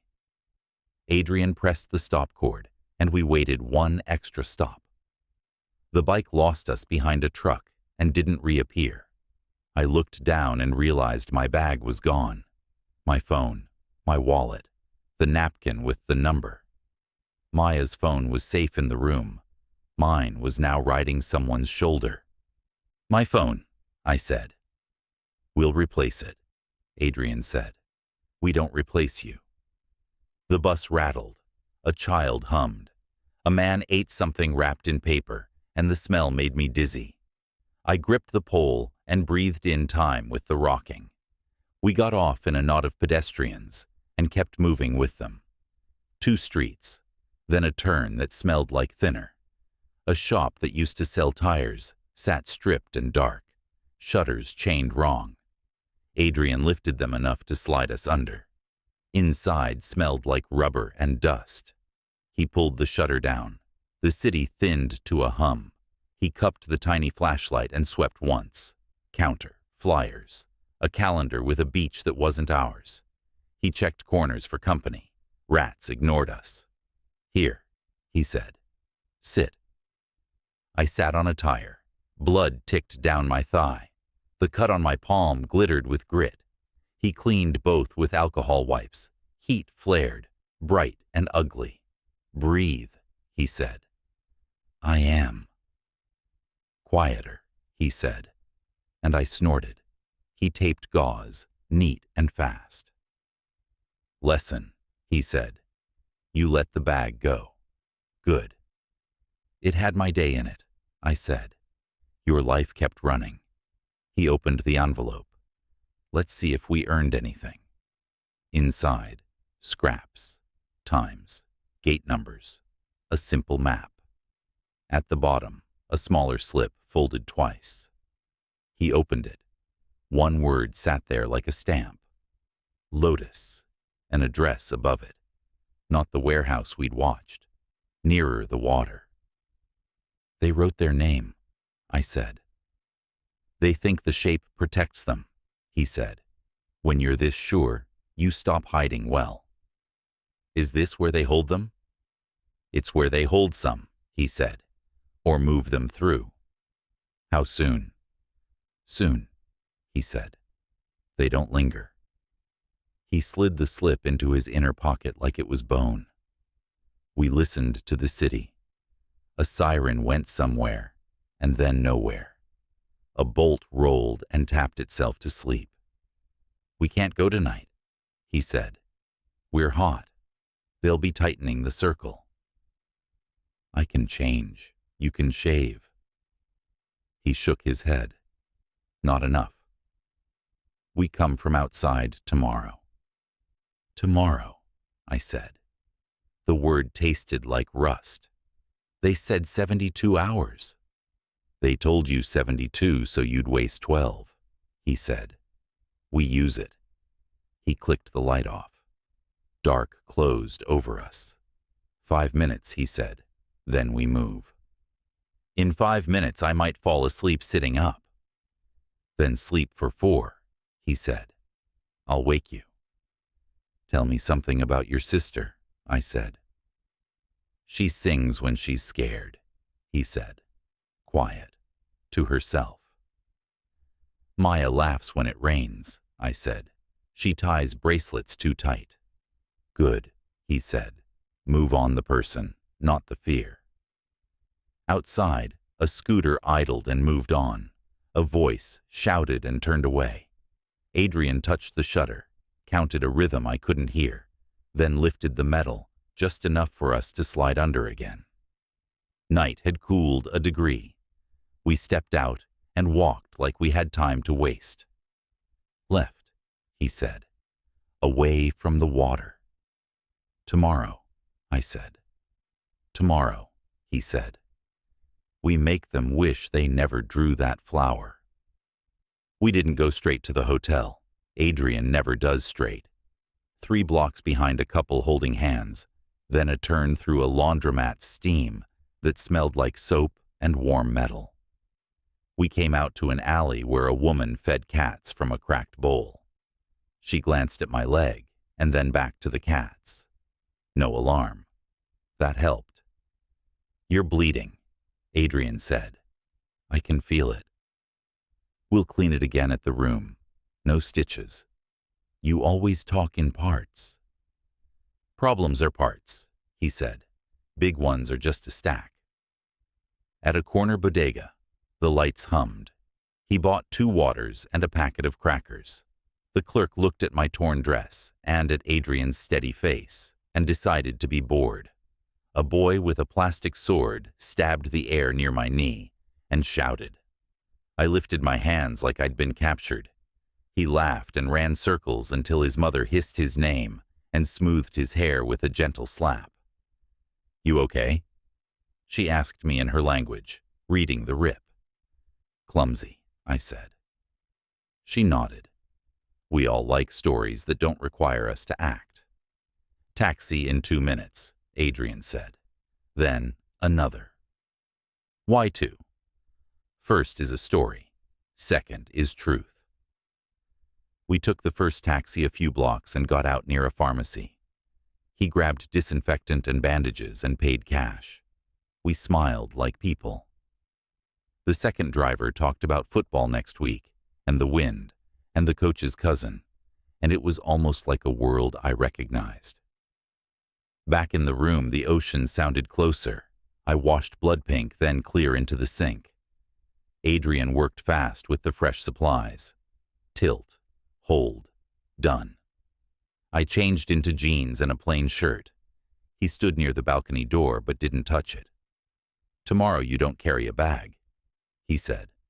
They'll be watching for it. Where do I put my life? In your pockets, he said, and some in mine. That's trust. It's weight, he said, and almost smiled. He took out the slip. We bent over it like students. The address looked too clean. Numbers precise. Street short. I traced them once with a finger that wanted to shake. Why write Lotus at all? I asked. So their runners know which orders aren't optional, he said. Symbols keep groups together. They also leave trails. Cocky, I said. Sloppy, he said. Sloppy gets noisy. Noise is our friend. The room phone rang. Old sound, wrong. We stared at it. Adrian answered. Yes, he said, then listened. His face didn't change. No, he said, and hung up. What was it? Sales, he said. or someone pretending to check lines. If they wanted you, they'd knock. They like you scared more than gone. What do we do? Same plan, he said. Eat. Sleep if you can. Dusk tomorrow we watch the address. Quiet. Crowds. No speeches. No speeches, I said. Just moves. He nodded. Text the officers the plate numbers, he said. Say you saw vans. Don't mention me. I sent the message. A reply came back fast. We are monitoring, it said. Do not go to any location alone. I put the phone face down. He slid the chair under the handle. He put the kit back in his pocket and sat on the floor with his back to the wall, like someone who had done this too many nights. Tell me one more thing about her, he said. She makes friends with waitresses and gets better service than anyone, I said. She laughs at beach rain. She ties bracelets too tight. Good, he said. Hold that. The ocean kept breathing. The city thinned to a distant hiss. I closed my eyes and saw the white shirt in the SUV, the not-clean cousin by the crates, the word Lotus on a scrap. I held Maya's face in my head until it stopped jumping. Then I put my phone under my pillow like a child and told my body it could have 1 hour. No more. Morning came thin and gray. The ocean paced outside the glass. Adrian was already awake on the floor, back to the wall, eyes on the door. He handed me a paper cup of coffee and didn't ask how I slept. We made a list on hotel stationery, vans at the warehouse, the address from the envelope, the black SUV, the number that texted me, the word Lotus stamped where it didn't belong. He sketched routes in and out of the new address, quick lines, no arrows. He tore the map in half and gave me a copy. Call the officers again, he said. Repeat the plates. If any of them are clean, it helps. If not, it makes heat. I called. The younger officer thanked me and told me to stay in the room. His voice wanted to sound firm and landed on kind. I hung up. Kind doesn't move vans, I said. It buys us a minute later, Adrian said. Keep it. Don't trust it. We stayed boring until evening. I showered. He changed the bandage on my palm to something smaller so I could close my fist. I tried to nap and woke on a shout that wasn't mine. He said my name once, and I came back without falling apart. We ate crackers and a banana stolen from the breakfast buffet like we were fueling for a race. At dusk, we dressed to disappear. Plain clothes, no bag, money and a clean card split between pockets. Adrian gave me a cheap phone with only 2 numbers loaded, his and the police, and had me slide my real one into the drawer. It feels like cutting a rope, I said. They use ropes to pull you, he said. We left by the service corridor. The guard nodded without smiling. The receptionist watched us go like a person who wanted to help and knew he couldn't. Different taxis, different streets. We got out 3 blocks early and let the port air find us. Iron on the tongue, gulls sawing at the sky. The address sat on a short bend where eyes don't stay. The metal plate said a different name. The door wore a new deadbolt. Windows tinted too dark for retail. On the far corner, a woman sold corn over a brazier and scolded a kid who tried to steal a cob. 2 men smoked outside a garage and watched the same piece of pavement. We took the long curve and sank into the shadow of a closed kiosk. The broken umbrella frame above it made a spider against the wall. Adrian talked in low rules. We don't move at the same time. You stand, I sit. I stand, you walk. If you feel watched, you are. Move anyway. No heroics for free. A van turned the corner with 1 headlight. It idled by the door. A man stepped out of the tinted entry and tapped the hood. The van eased into the alley at the back. Doors. A thud. Then quiet that got heavier, the longer it lasted. Adrian shifted, blocking the alley with his body like he was reading a map on the wall. Dusk thickened. The corn vendor dragged the brazier a meter into the light and shouted louder. A TV laugh track drifted from a window, bright and wrong. Another van. This one clean and smelling of disinfectant. Same routine. I whispered the first 3 plate numbers. Adrian wrote them on his palm, small and dark. A patrol car rolled past without slowing. The officers looked at their reflections in the glass and drove on. There are clean ones, Adrian said, just not here. You have proof, some aren't. Courts want proof, he said. We live on patterns. The tinted door opened again. 2 men stepped out smoking. A third came after them and stood like he'd been poured there. White shirt. Not the exact one from the club. This one pinstriped if the light caught. He didn't look at us. He looked past the street like the world bored him. Don't give him your face, Adrian murmured. I offered a shoulder and watched the rest with the edges of my eyes. The white shirt flicked ash and went back in. The door shut. The alley stayed in my head like a hand over a mouth. We traded positions. Adrian stood. I leaned. He counted another plate under his breath, then spoke like a teacher choosing where to place a word. They use old roots, he said. Grain becomes parts. Parts become seafood. Paper gets layered until no one can peel it back without losing a day and a job. Your sister? I asked. The same confident pace, he said. The same call before. The same men who never hurry, because they think the clock belongs to them. How do we break that? Not tonight, he said. We collect. We learn what hour their guard trips and at what noise. The door opened again. 2 men carried out a box big enough for a small fridge. One wore medical gloves. No jokes, no smoking. They slid the box into the van in the alley. The light over the alley flickered and stayed on. I pressed the cheap phone to my leg and kept recording sound. Another patrol car. The passenger glanced once, slid his eyes off the door like oil off water, and faced forward.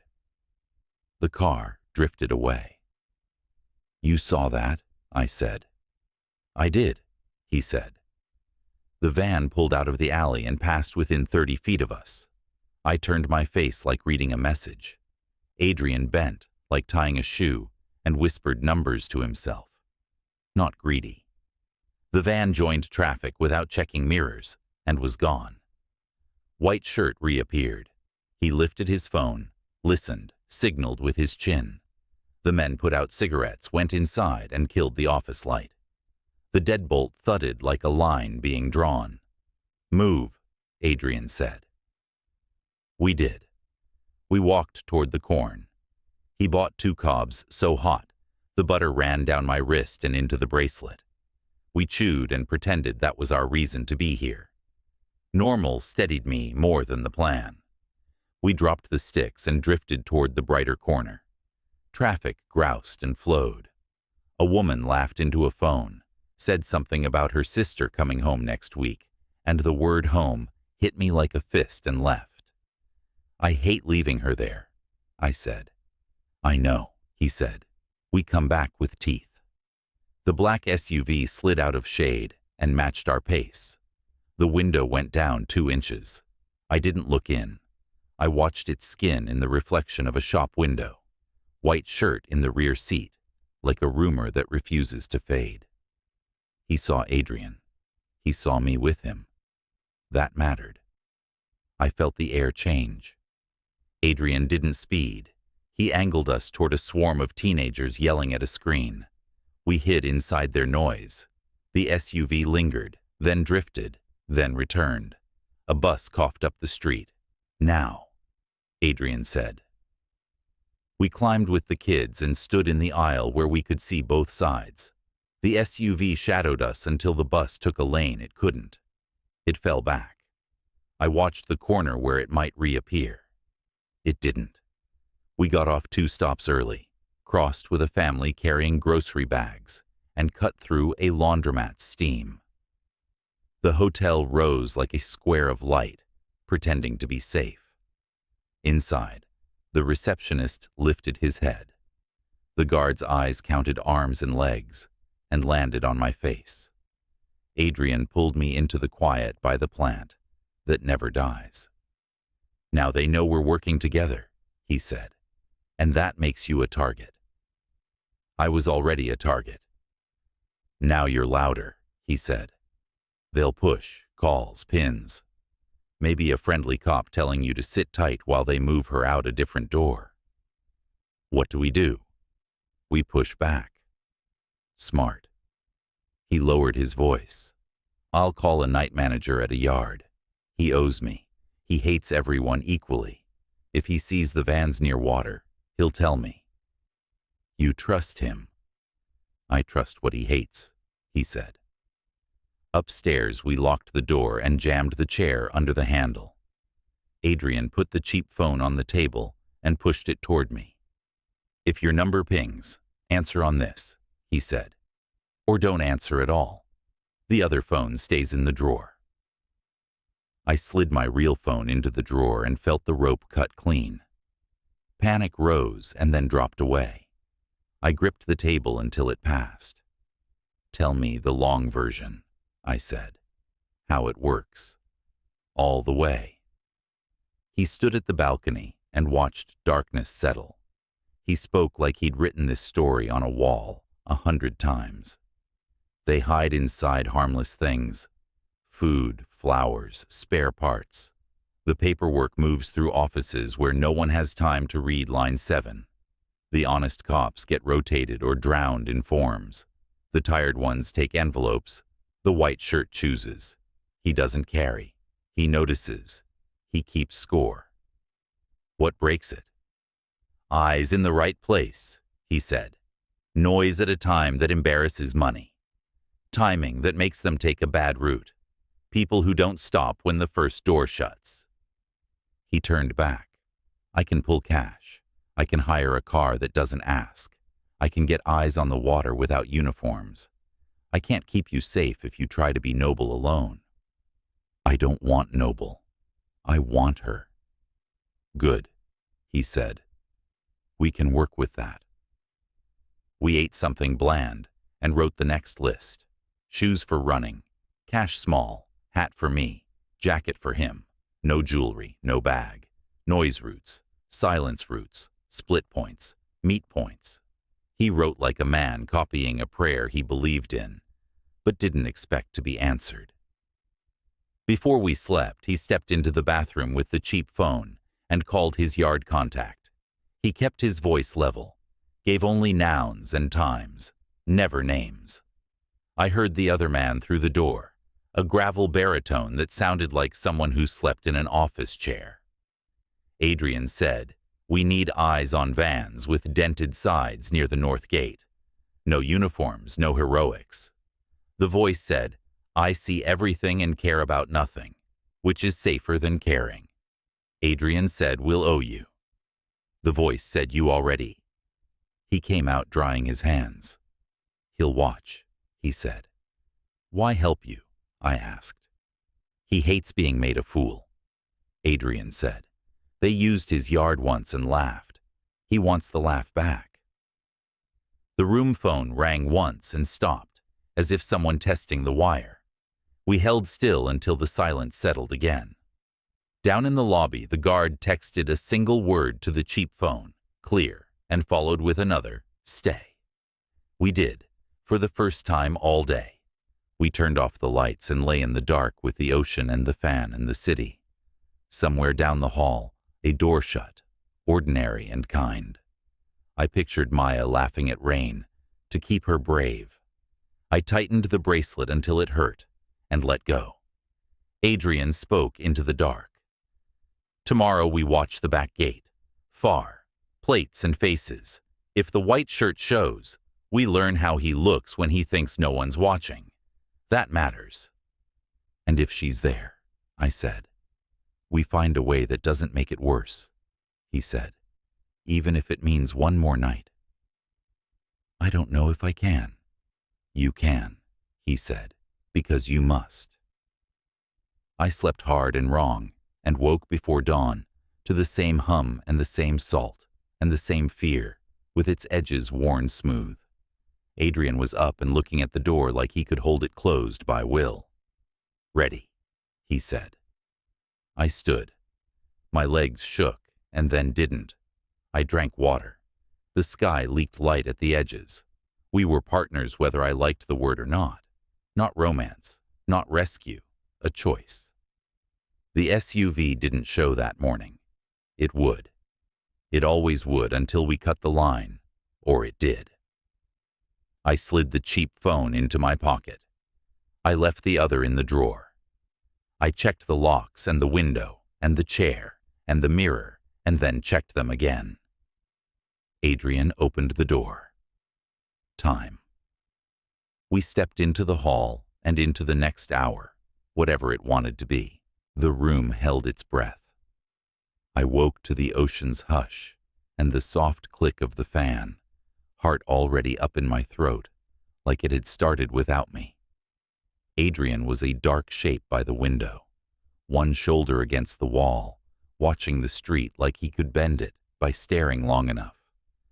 You're awake, he said, low. Good. We go early. North Gate. What time is it? Before the rush.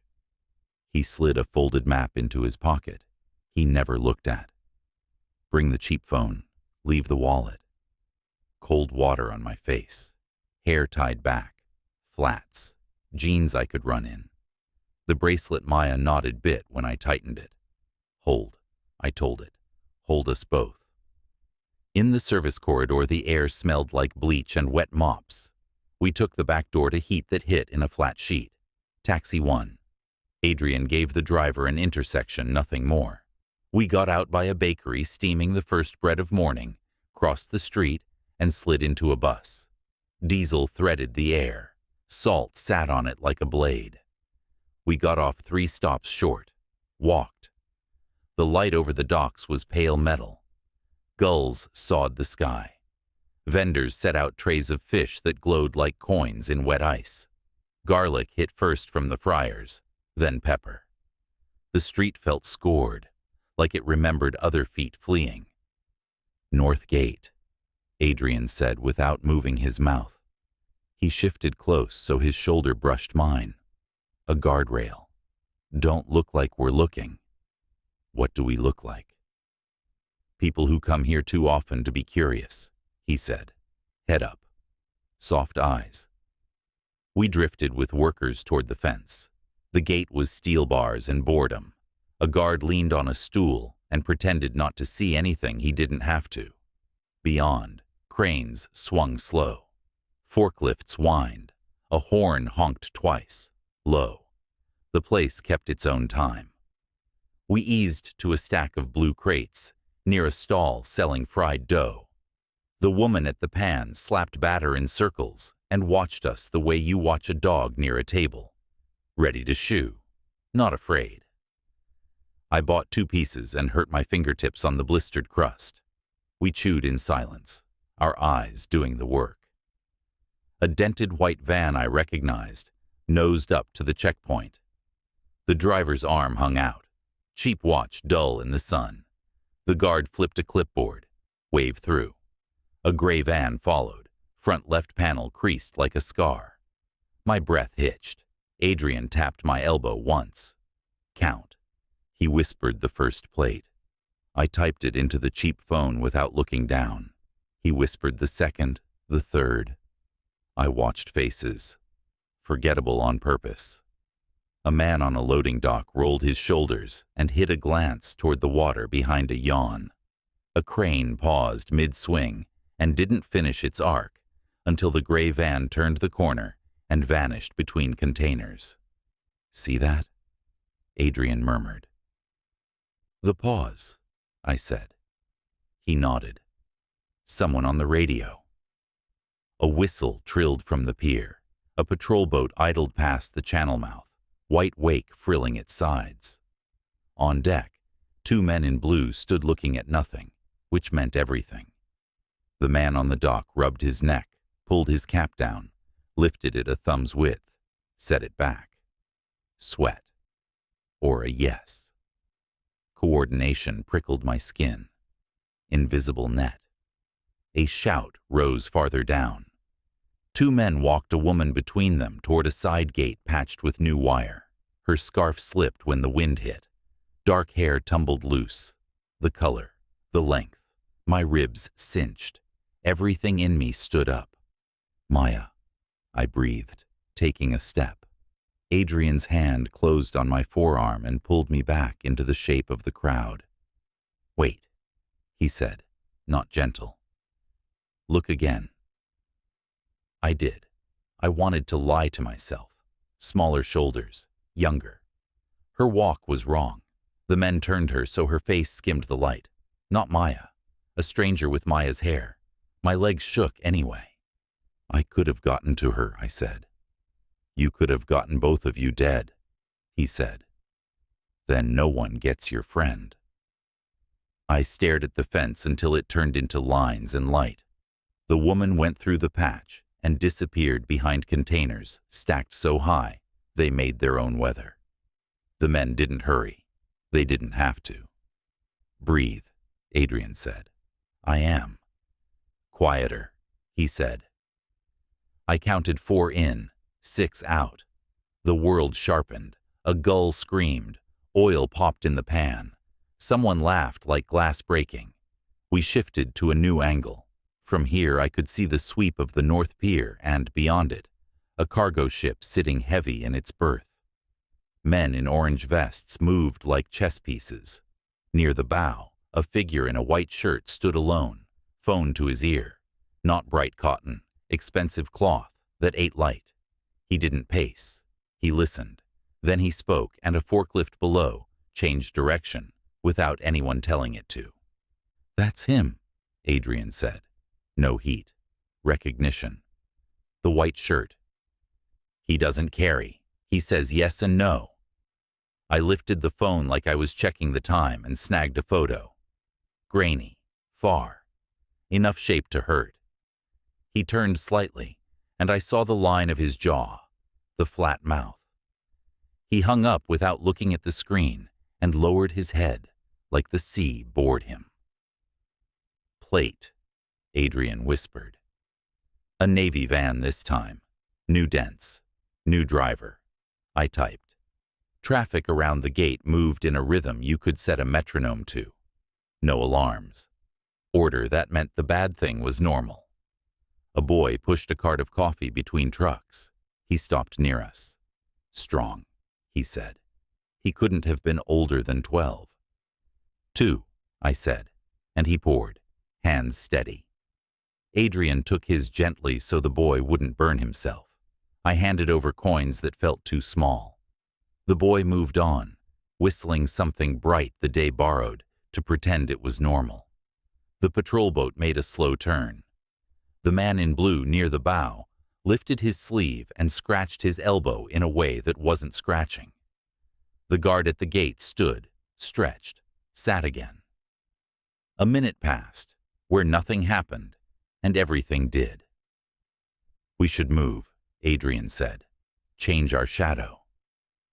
We circled behind pallets and came out by a woman selling oranges and cigarettes. The fruit smelled like sun. The woman watched the gate, not me. See the second path? Adrian asked. The obvious road ran straight from the checkpoint to the maze of containers. To the left, behind a low building with a peeling sign, a maintenance lane slipped toward the water, half hidden by dumpsters and broken pallets. A man rolled an empty drum along it like he'd been born doing it. That's where you'd move something you don't want counted, I said. That's where you move people, Adrian said. Noise on the right, silence on the left. Cold in the heat. We need eyes there. We do, he said. Not today. He turned his wrist, like checking a watch he didn't care about. Rico at 10. Who is Rico? Yard contact, he said. We watched a final set of vans clear, the gray with the creased panel again, back already. The guard didn't check papers. The white shirt had vanished from the ship's rail. The spot where he'd stood went blank, in a way that lifted the hairs on my arms. Do you ever feel like the city is telling us to leave? I asked. All the time, Adrian said. I don't speak its language. We took the long line of warehouse shade. A stray dog slept belly up. Men in rubber boots hosed blood off a chute and laughed at something on a phone. My shoes stuck and lifted on a strip of old syrup. Near the corner, a man with a clipboard and a vest that said security without naming who spoke into a radio and glanced at us like pigeons. Constant, sometimes in the way. Adrian nodded at him like a fellow sufferer and kept walking. We crossed behind a truck and came out near the water. The channel lay green and flat. A tug nosed a barge. The patrol boat slipped behind a pier where we couldn't see it. A worker tugged at his ear and put his hands on his hips like he'd remembered something and was deciding not to do it. Signals everywhere, I said. Enough to build a fence, Adrian said. We need one hole. Slip 14, I said. You said near it. Near, he said. Above is too exposed. We moved toward the public walkway that overlooked the inner slips. Couples took photos with cranes behind them. Kids squealed at a fish and then looked disappointed when it was trash. A woman jogged past like this was any city. My brain tried to borrow her ease. It didn't fit. We took a bench under a palm that had survived too many storms. From here, Slip 14 was a slice of water framed by concrete. An older ship sat in it, paint scabbed, name half scraped. Men carried boxes up the gangway, with no urgency. A man in a white shirt stood at the top and watched, then turned out of sight. Same one? I asked. Hard to tell, Adrian said, but the posture. Posture. People who decide move like they're already where they're going, he said. My phone buzzed. Unknown number. I let it buzz and turned it off. Good, Adrian said. Starve them. Heat pressed harder. A siren started and snapped off. A woman with a tray of bottled water came by. I bought 2 and poured half mine into the planter, then splashed my neck. The ship's horn sounded once. Adrian checked the cheap phone. 10. Cafe, he said. 2 blocks up, windows, backs to glass. We stood. I looked once more at Slip 14 and told myself to remember the slant of the gangway, the quiet seam where the maintenance lane met water. I told myself to remember the part of me that tried to run and the part that didn't. Hold, I told the bracelet. We moved with a knot of tourists toward the stairs. On the last steps, a man in a security vest passed us going the other way. A small embroidered flower sat near his pocket. Not a logo, a dare. Did you see that? I asked. Red, Adrian said. There's always a flower. Why show it? So the ones inside know who to nod to, he said. So the others learn to look away. On the street, frying onions hugged the sidewalk. The cafe sat on the corner with cloudy glass and yellow chairs. We took a table that let us see everything without being too interesting. The waitress set down 2 cups like she'd been expecting us. The street hummed, ordinary and wrong. Adrian leaned in.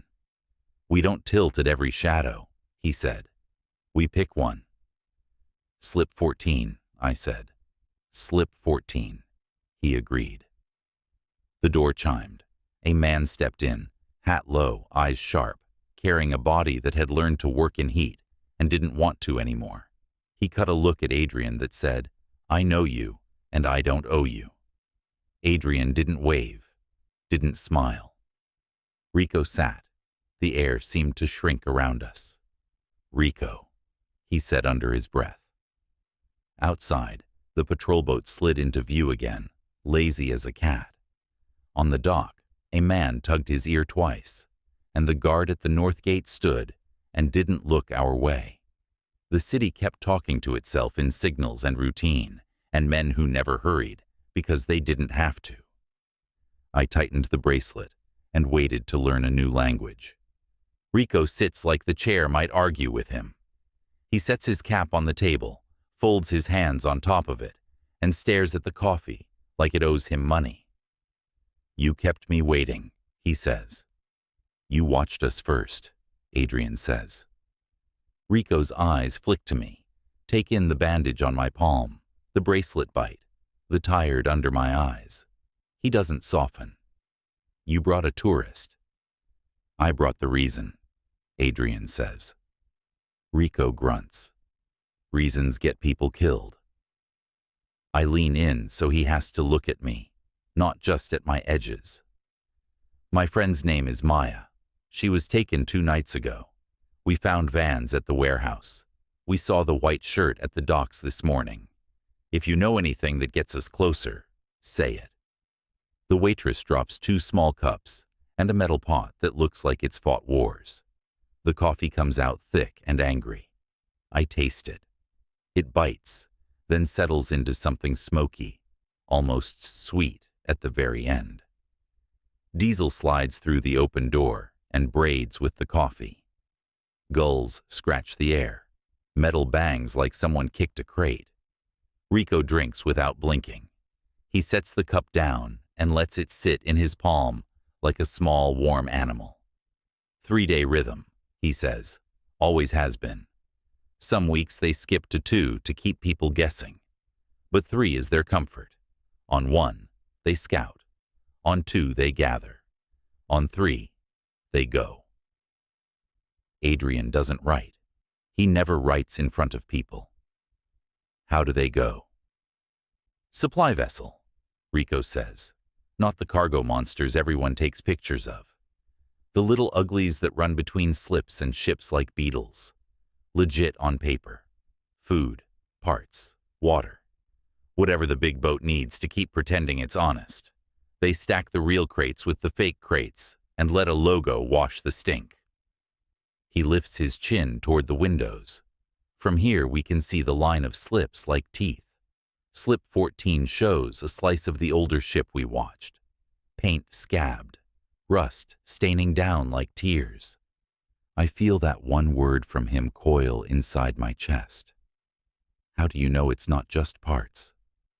"I used to sign the forms," he says. "And I used to get yelled at when I signed too slow, because the wrong eyes get curious when things sit. They don't sit when the white shirt calls someone's boss. They move. You watch long enough, you learn which crates make people polite."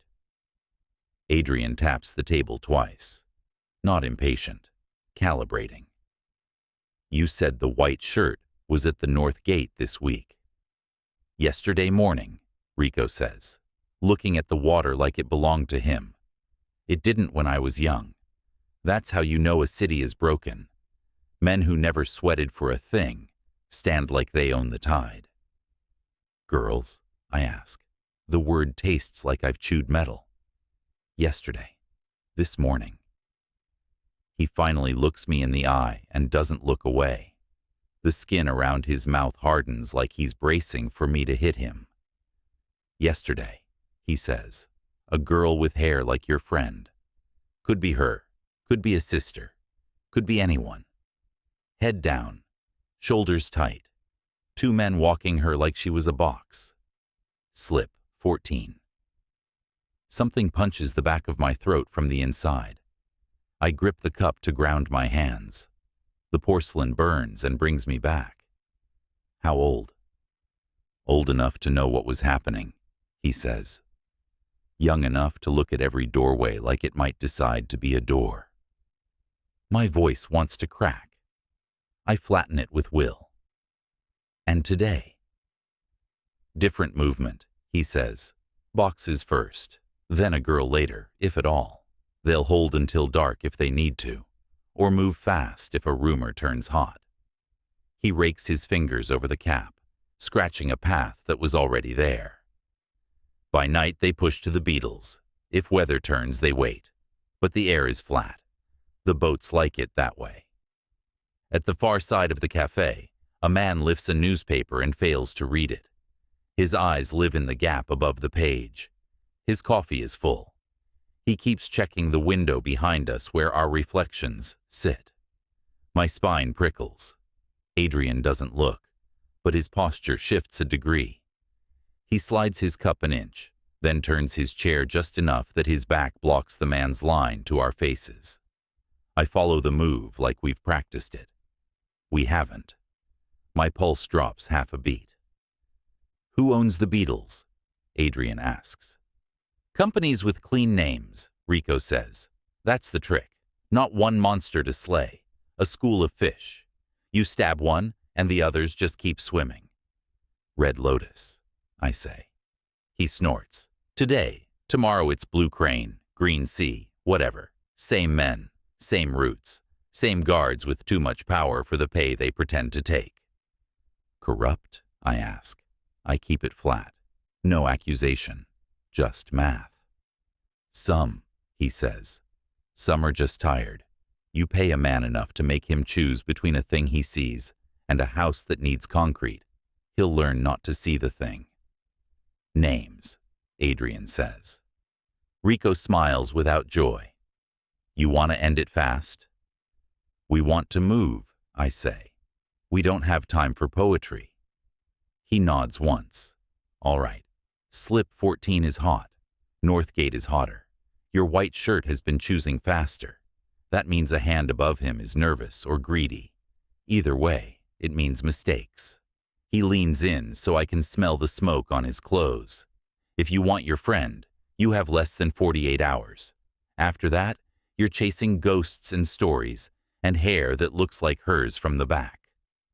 The number hits me harder than the coffee. Less than 2 days. That's not time.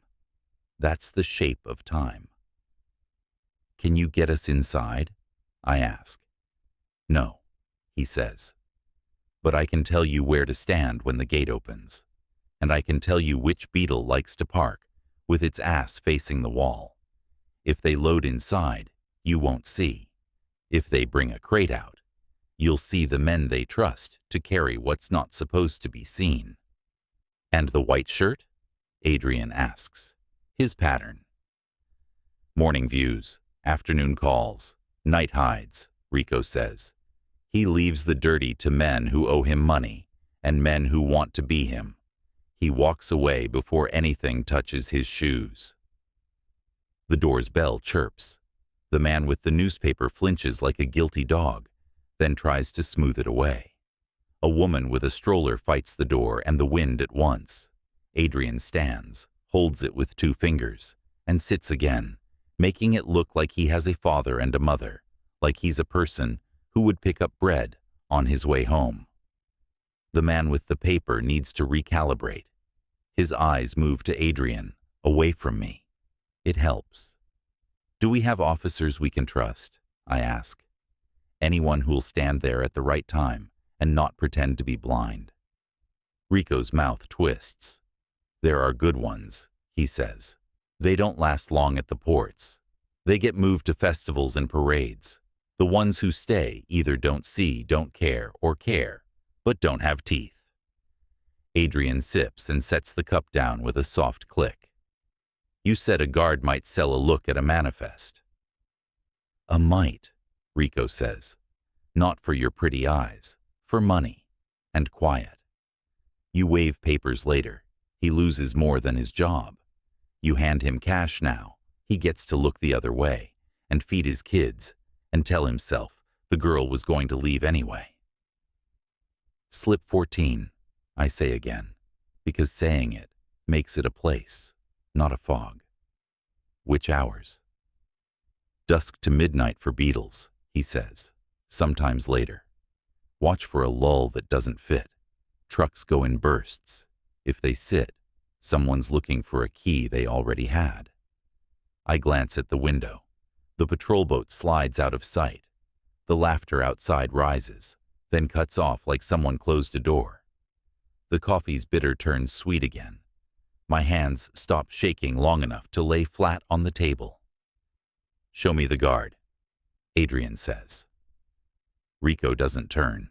He scratches his forearm with his thumb and points with his chin toward the far end of the dock street, where a man in a vest smokes like he's feeding a meter. That one plays cards and loses more than he wins. He owes the wrong men. He'll take 200 to forget his name for 5 minutes. I have it, Adrian says. Rico snorts. You have more than that, he says, like he's tested the weight of Adrian's wallet with his eyes and found it true. Don't flash it. He'll sell you to the men he owes and call it getting square. The man with the paper stands, pays, leaves his coffee mostly full. He walks past our window with his head down. He turns right at the corner where the flower umbrella shadow from earlier cut across the wall. I can't see his face now. I see his shoulders and the way they don't swing enough for someone who has nothing to do. Adrian murmurs, "We'll shift in 3 seconds." Why? Rico says, but he knows. He moves first, scooting his chair with a scrape that vanishes inside a truck's downshift outside. He gives us a different angle on the room, on the window, on the street reflection. The man with the paper stops across the street to look in a dark window that shows him nothing but himself. He fiddles with his phone. He pretends to take a call. He walks on without speaking. The phone stays at his ear until he's past the next door. Someone else is watching him, Adrian says. Look.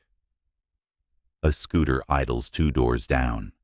The rider sits with both feet flat on the ground, helmet loose, eyes on the man with the paper, the way a cat looks at a bird. When the man turns the corner, the scooter lifts and rolls away like drifting smoke. Rico shakes his head. They're sloppy this week, he says. That means comfortable. He looks at me. Comfortable men make mistakes, if you're alive to use them. Why help us? I ask, because I need to know if we can lean on his word or if it will fall away like old paint. He stares out the window at a ship name that was painted over and bleeds through anyway. They used my yard once without asking, he says. A boy who worked for me lost his job for mentioning it. Another lost fingers, because a crate slipped, while the men who should have been there were buying cigarettes they didn't need. The next week I asked the wrong question. The week after that, my door had a flower carved in it. I painted over it. It bled back through. He shrugs one shoulder, a small movement that looks like it hurts. You want a noble reason? There isn't one. I can live with myself better if I tell you what time the tide turns. I nod. The honesty steadies me more than a speech would. If Maya is on that beetle, I say, and we see which ship it hugs, can we do anything before it leaves? You don't stop it at the water, he says. Too many eyes, too much radio. You stop it on land when it thinks it's stronger than you. Or you follow quiet enough to learn who takes the boxes at the next place. Then you make that place loud. Loud breaks their rhythm. Rhythm is how they win. Adrian's voice is sanded down to patience. We can make loud. We, Rico says, eyebrows up. Adrian doesn't blink.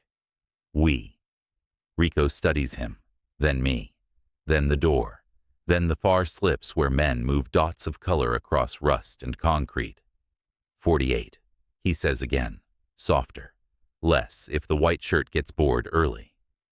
Where does he go when he leaves the rail? I ask. Where does he sit when he's not choosing who disappears? In cars that don't get stopped, Rico says. In rooms above restaurants where the air smells like oil that's too old to throw out. In offices with a single flower in a vase that never dies. I think of the red bud flickering over the restaurant sign Adrian pointed out earlier. We saw one, I say. You'll see more, Rico says. They like their brand. He finishes his coffee, face tightening at the bottom dredges, like he prefers the pain. He stands without scraping the chair this time. He sets money under his cup, even though the waitress tries to wave him off. He looks at Adrian. You come at 9 to the fence near the old crane. Bring cash, not all of it. Enough for a look at a list. If the guard smells fear, he'll sell it. If he smells the police, he'll run.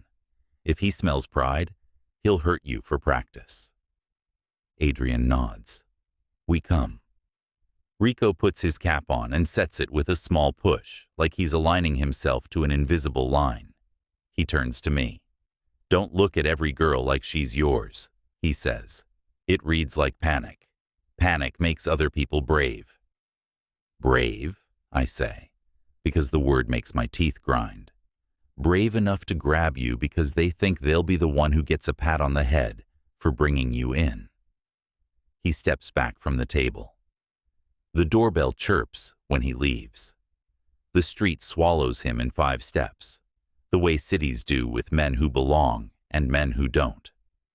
I let out a breath I didn't know I'd been holding. My hands shake again, a small tremor the table hides. Adrian slides the sugar toward me. I stir a drink I don't sweeten. The spoon clinks, steady, human. You okay? He asks. No, I say. Yes. Ask me when she's in front of me. Fair. What do you think? I ask. Rico. Truth or anger talking? Both, he says. Anger remembers details. 48 hours. Less, he says. They'll try to move before we line up. We'll be there first. Slip 14, I say. North Gate. Beatles. Guard who owes men we don't know. Plate patterns. Times. He adds. White shirt posture. Who he listens to. Who listens to him. Stop me if I run, I say. Don't ask nicely. I won't, he says. And if you don't listen, I'll make you. I should bristle. I don't. Good. Outside, a truck coughs and reverses with a beep that seems too cheerful for what it's backing toward. The waitress brings us bread without asking. It cracks hot and releases steam. My stomach lurches, then gives in. We eat in quick, distracted bites like runners at a stoplight. Man with the paper will be at the corner again in 3. Adrian says. See? He is. He pretends to check his phone. The scooter ghosts past, a different rider now. They trade shifts like cigarette breaks. Their eyes travel the same routes. It sits wrong, obvious and proud. They're sloppy, I say, echoing Rico. For now, Adrian says. Sloppy becomes hungry when it gets embarrassed. We don't embarrass it yet. What if he's right and Maya boarded something yesterday? I ask. And the words fog my chest. Then we follow the beetle tonight and see which ship it feeds, he says, and we learn where that ship loads again, and we find a place where its paperwork loses a day. And if there isn't a place? There is, he says. Even ghosts use doors. I look at the water. It looks back at me with a flat green face.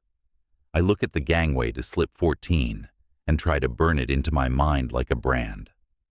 I look at the white shirts when they appear on rails, at the way they stand like gravity chose them as its favorite. I tell myself gravity doesn't have favorites. It drags everyone the same in the end. We should move, Adrian says.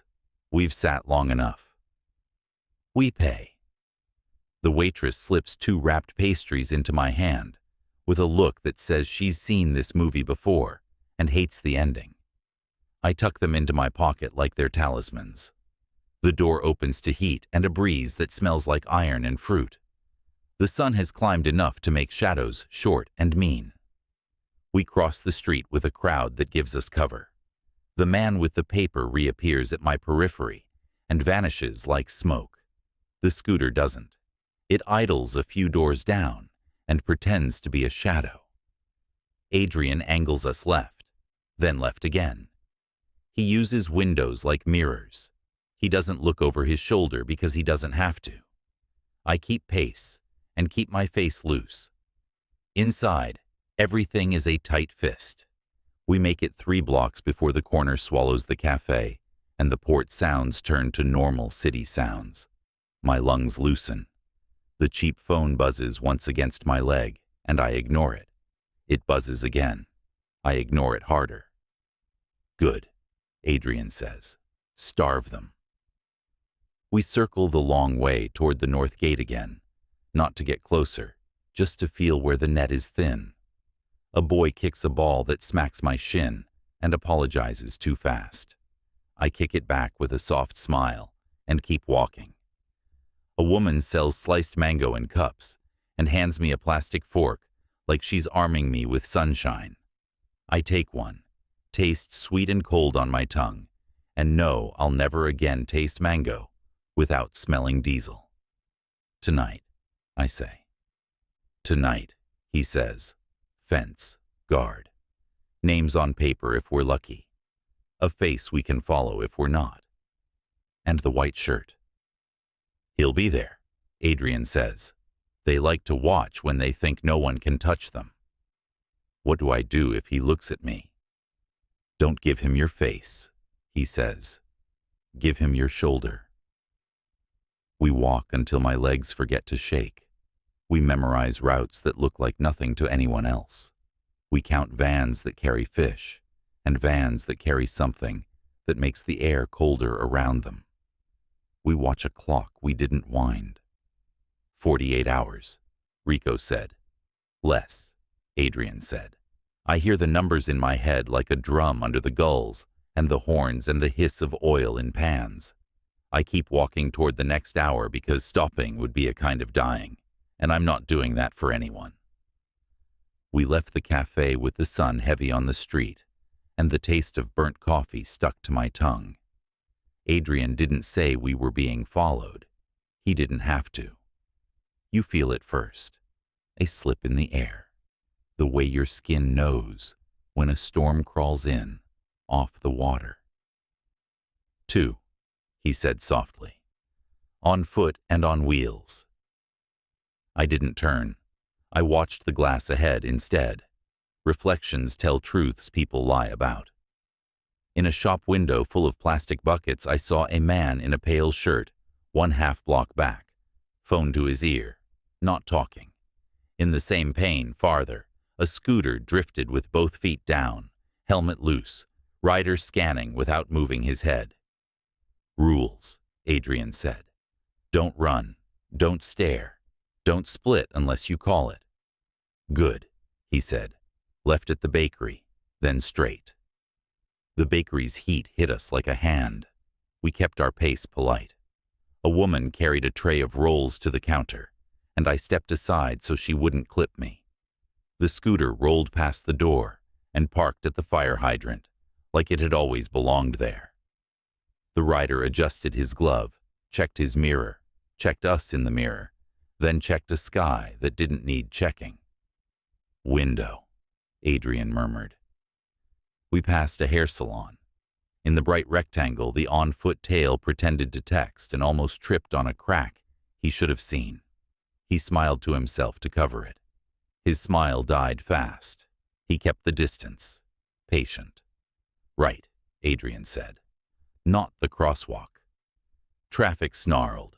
We slipped between a delivery truck and a bus wheezing heat. Horns snapped. A driver laughed too loud at nothing. The scooter couldn't follow. A taxi boxed him. The rider's hand flicked once, irritated, then went still again. The man on foot chose the crosswalk and we gained 10 steps. Cut, Adrian said. We cut into a narrow passage that smelled like bleach and old onions. Shadows piled. A cat lifted its head from a crate and considered us like a toll collector. I felt the pavement through my flats and thought about how close bone is to the ground. At the end of the passage, a courtyard opened with a burned-out car and 3 doors. 2 were locked. One hung crooked with a shoe wedged under it to keep it from shutting. Laundry above us snapped and fell silent. The air tasted like rain that never came. Left, Adrian said. Then immediate right. We threaded a gap barely wider than our shoulders and came out on a street with a line of motorbikes sleeping in a row. A florist hosed petals into the gutter. The water ran red, then pink, then clear. I watched it move and told my pulse to match it. Slower, smoother. Mirror, Adrian said. A pharmacy window gave us the scooter again, now a block behind, taking a parallel street, trying to arrive before we did. The on-foot man had closed the gap to 20 yards. He wasn't sweating. He had the flat walk of someone paid by the hour. On you or me? I asked. Us, Adrian said. Their testing pattern, not courage. We turned into a market street where tarps sagged and men shouted fruit at prices that sounded like jokes. Noise is a blanket. We pulled it over us. I bought a bottle of water with a coin I didn't need to spend and took a long swallow I didn't need to drink. Breathe. Be boring. The scooter ghosted past the far corner and stalled at a stall selling belts. The rider fiddled with buckles he had no use for. The on-foot man drifted into shade and stared at paper lanterns like he respected craft. Left, Adrian said. Then stop. We stopped at a stand selling phone cases. Adrian picked one up, turned it, set it down, picked up another, as if deciding between blues. We used the reflection on the vendor's sunglasses. The scooter rider took off the helmet and shook out his hair. Young, eager. The on-foot man answered a call that didn't ring, nodded at no one, smiled at no joke. I said, 2 more blocks and we're loud. Not yet, Adrian said. 1 more turn. We slipped through a door that looked like a door to nowhere and became a hallway that smelled like hot dust. It spat us into an alley with colored laundry like flags and a stack of broken chairs. At the end, a thin street and a blue bus, hissing at a stop. Now, he said. We ran the last 5 steps because that's how long it would take them to see. We climbed. The doors hissed shut on 3 hands that tried to get in. The bus lurched. We were 2 bodies in a loose crowd of commuters, with blank faces and tired shoulders. No one looked at us. Everyone smelled like soap and city, and the small ache of morning. I grabbed the pole. My palms stung where teeth had cut me the night before. Adrian stood behind me, one hand on the back rail, eyes on the mirror above the driver. He didn't smile. I didn't breathe right until the scooter dwindled in the window, and the on-foot man's shoulders shrank to a question mark. Next, Adrian said. We got off 2 stops later with a cluster of students and let them carry us across the street. The scooter stalled in traffic behind a truck. I saw the rider pound the handlebar once and laugh like he liked the game. Still there, I said. Good, Adrian said. Predictable. We slid into a lane of repair shops where everything smelled like metal and solvent. I pretended to admire a wall of keys and watched the glass. The on-foot man caught up, slowed, pretended to read a menu taped to a window. He ran his finger down the page, like he might cry at the prices. Split, Adrian said. 50 yards, same side. You veer left at the tailor. I'll go right at the lottery shop. We rejoin at the awning with the green stripe. Copy. He peeled away without looking back. I felt the street lift and tilt under me as the tail chose. The on-foot man picked me. The scooter chose Adrian. I let him have me. I slowed half a step at a stall selling beads. I watched the colors like they were worth something. I moved on. Footsteps, not close, not far. He wanted me comfortable. At the tailor, I turned left. A fan chopped the heat into pieces and handed them back. Thread hung in loops from a nail. A woman sat at a machine and didn't look up. I pivoted into a narrower cut. The light thinned. I kept moving. He followed. His shoes scuffed. He did it on purpose to tell me he wasn't hiding. Teeth lifted the hair at my neck. "Green stripe," Adrian said in my ear. He sounded like a person inviting me to lunch. The alley bent. A man on an upturned crate smoked and watched ants instead of me. Beyond him, the awning. Green stripe, faded. I stepped under it and let my shoulders drop, like I had arrived. The on-foot man reached for my elbow. Adrian hit him from the side. Not hard enough to break, hard enough to erase thought. The man's back found the wall. Adrian's forearm found the hinge under his jaw. "Hands," Adrian said. The man lifted them, palms out, laughing on an inhale. His breath smelled like cheap mints and beer. "No knife," Adrian said, frisking one-handed.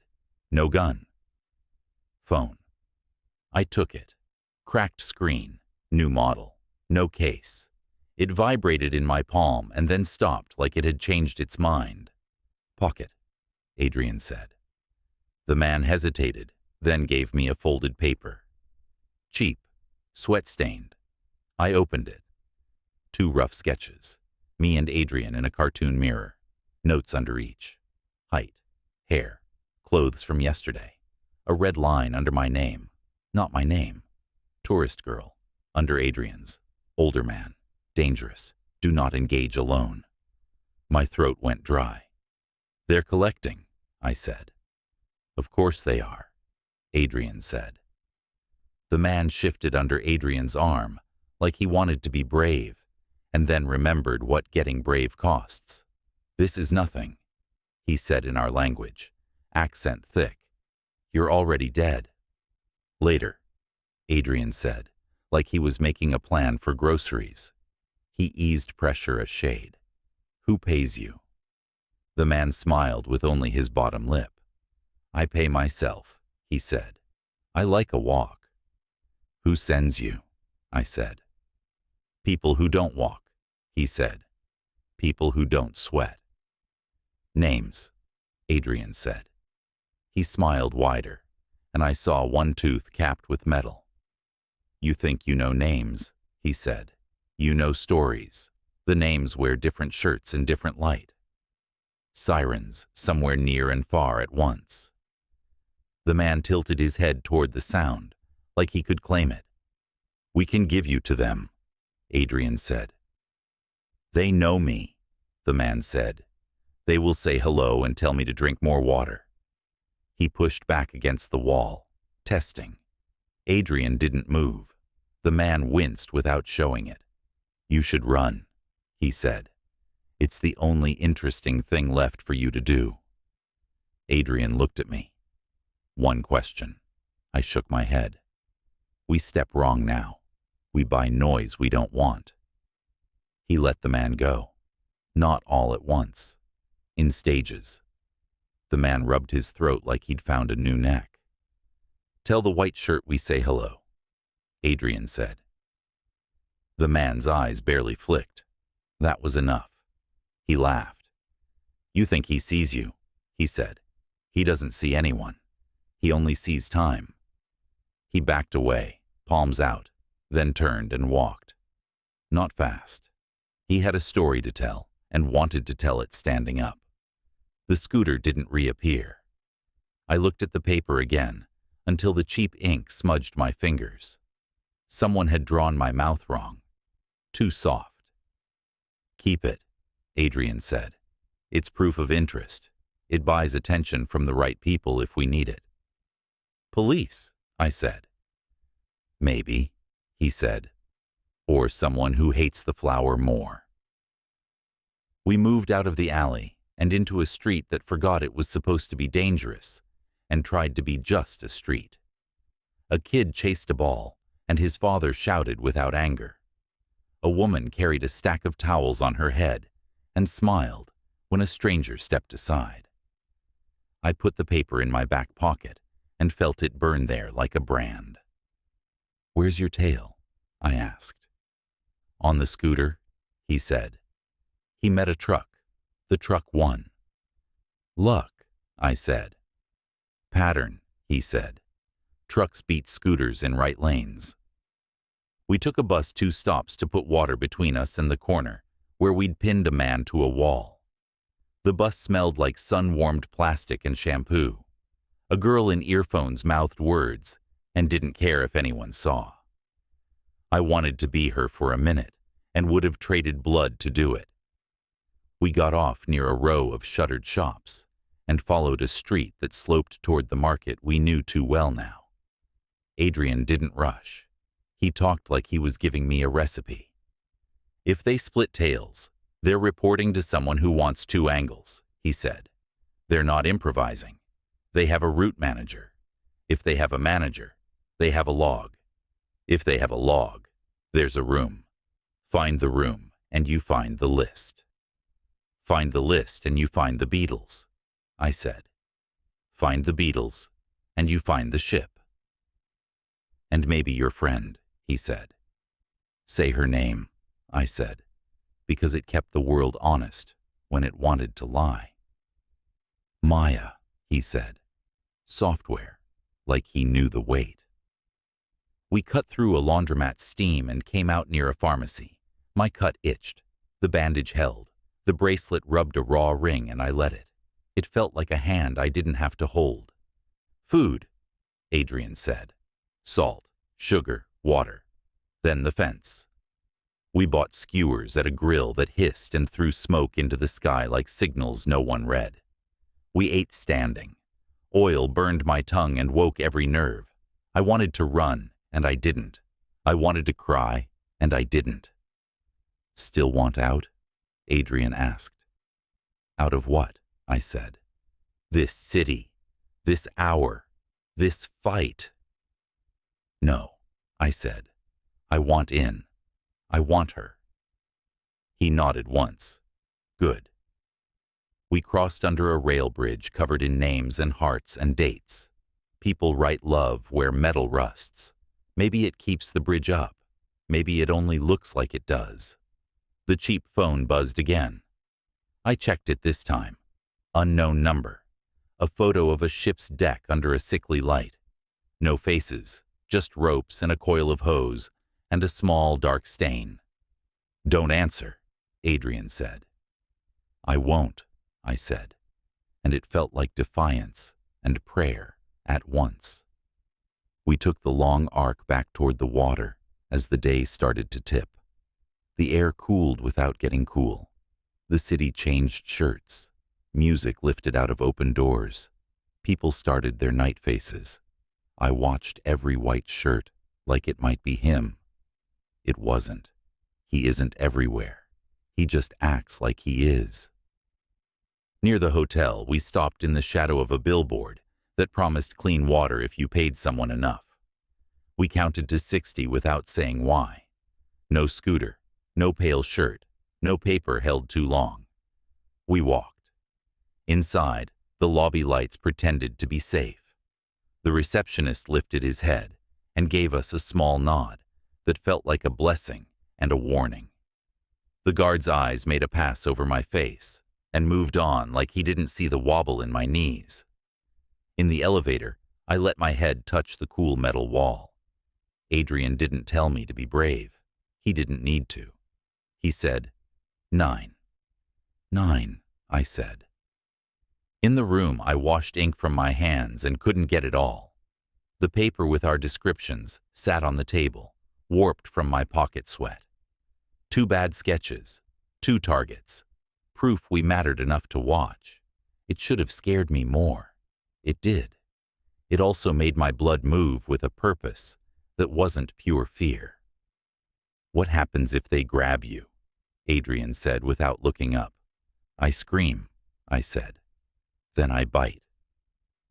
"Good," he said. "What happens if they grab me?" "I run," I said. "Then I get help. Then I come back with noise." He nodded like I'd recited something that mattered. He palmed the paper, slid it into a book, slid the book into his jacket like it was a passport. He checked his pockets like a ritual. Cash, cheap phone, 2 bandages, a pen, no wallet. "We go in quiet and come out quieter," he said. "No heroics, no speeches. If we run, run toward loud. If we hide, hide in plain sight. If we split, meet at the green awning or the hotel. If you get lost, go where children are. Men who take women don't like to be seen by parents." I nodded. The room hummed. The ocean breathed. The fan ticked. The clock crawled toward 9. "Ready," I said. He looked at me like he was checking if the skin fit the skeleton and the skeleton fit the plan. "Ready," he said. We stepped into the hall. The door clicked behind us. The night opened its mouth. We walked toward it because there wasn't anything else to do. The elevator chimed, and I stopped it with my hand. Adrian's jaw had that set that meant he wanted to change the plan. "We hit the fence," I said. "Now." "We could wait for a cleaner window," he said. "Tomorrow. Fewer eyes." 48 hours, I said. Less. He looked at the cut on my palm, the bandage rough from the day. "Let me fix that." "We don't have time. It takes 30 seconds. He took my hand anyway and swapped the tape by feel, fast and neat. The sting cleared my head. He didn't look up. "No hero moves," he said. "Text if you breathe different." "I'll breathe different the whole time." "Then text the whole time." The cheap phone buzzed once. Unknown number. I turned the screen down without looking and stepped into the car. We didn't talk on the way down. We didn't have words left to waste. The night pressed its heat on us as we slipped out the service door. Taxi, then another. The port lights threw long white ladders over black water. At the old crane, the metal bones clawed at the sky. The fence ran along cracked concrete, topped with a frayed curl of razor wire that looked like it had given up scaring anyone years ago. Rico stood where the chain link sagged. He didn't wave. He didn't move. "You brought the money," he said. Adrian held up a flat envelope. "Enough for a look." 5 minutes, Rico said. "If he smells police, he'll bolt. If he smells fear, he'll double the price." "Does he smell me?" I asked. "He smells your reasons," Rico said. "Keep your face quiet." A guard stepped out from the shadow of the crane's base. Early 30s, uniform sun-faded, boots good. He smoked down to the filter like he wanted the cigarette to fight him back. Rico did the introductions without names. 200, the guard said, bored. 3 for 2 minutes more, Adrian said. The guard snorted. "You think I'm selling you a movie?" He held out his hand. 3 buys 5 if you don't ask stupid questions. Adrian gave him the envelope.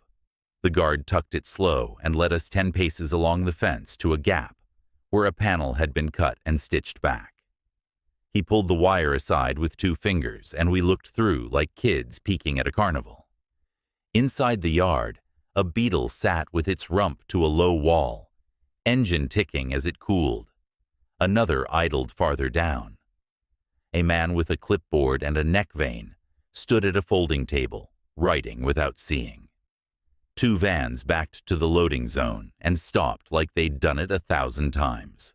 The guard held out a folded sheet. "Manifest," he said. "You didn't get it from me." Adrian didn't take it. "Read." The guard rolled his eyes. Consumables, filters, rope, fresh water, dry stores, spare parts, numbers that don't match numbers. You want the coded line? Lotus Supplies. That's your flour. 1 crate flagged urgent to slip 14 service craft. Midnight window. I swallowed. Crate size. Tall as a man, he said. Shorter if he crouches. The cold that ran over my scalp stayed there. Driver? He doesn't matter, the guard said. The man who signs matters. He'll have a white shirt under a jacket he doesn't need. Name, Adrian said. The guard smiled like he enjoyed disappointing people. The paper gives initials. The initials change. The shirt doesn't. Rico scratched his jaw. Plate? 2 of them, the guard said, and rattled them off. Adrian repeated and filed them away.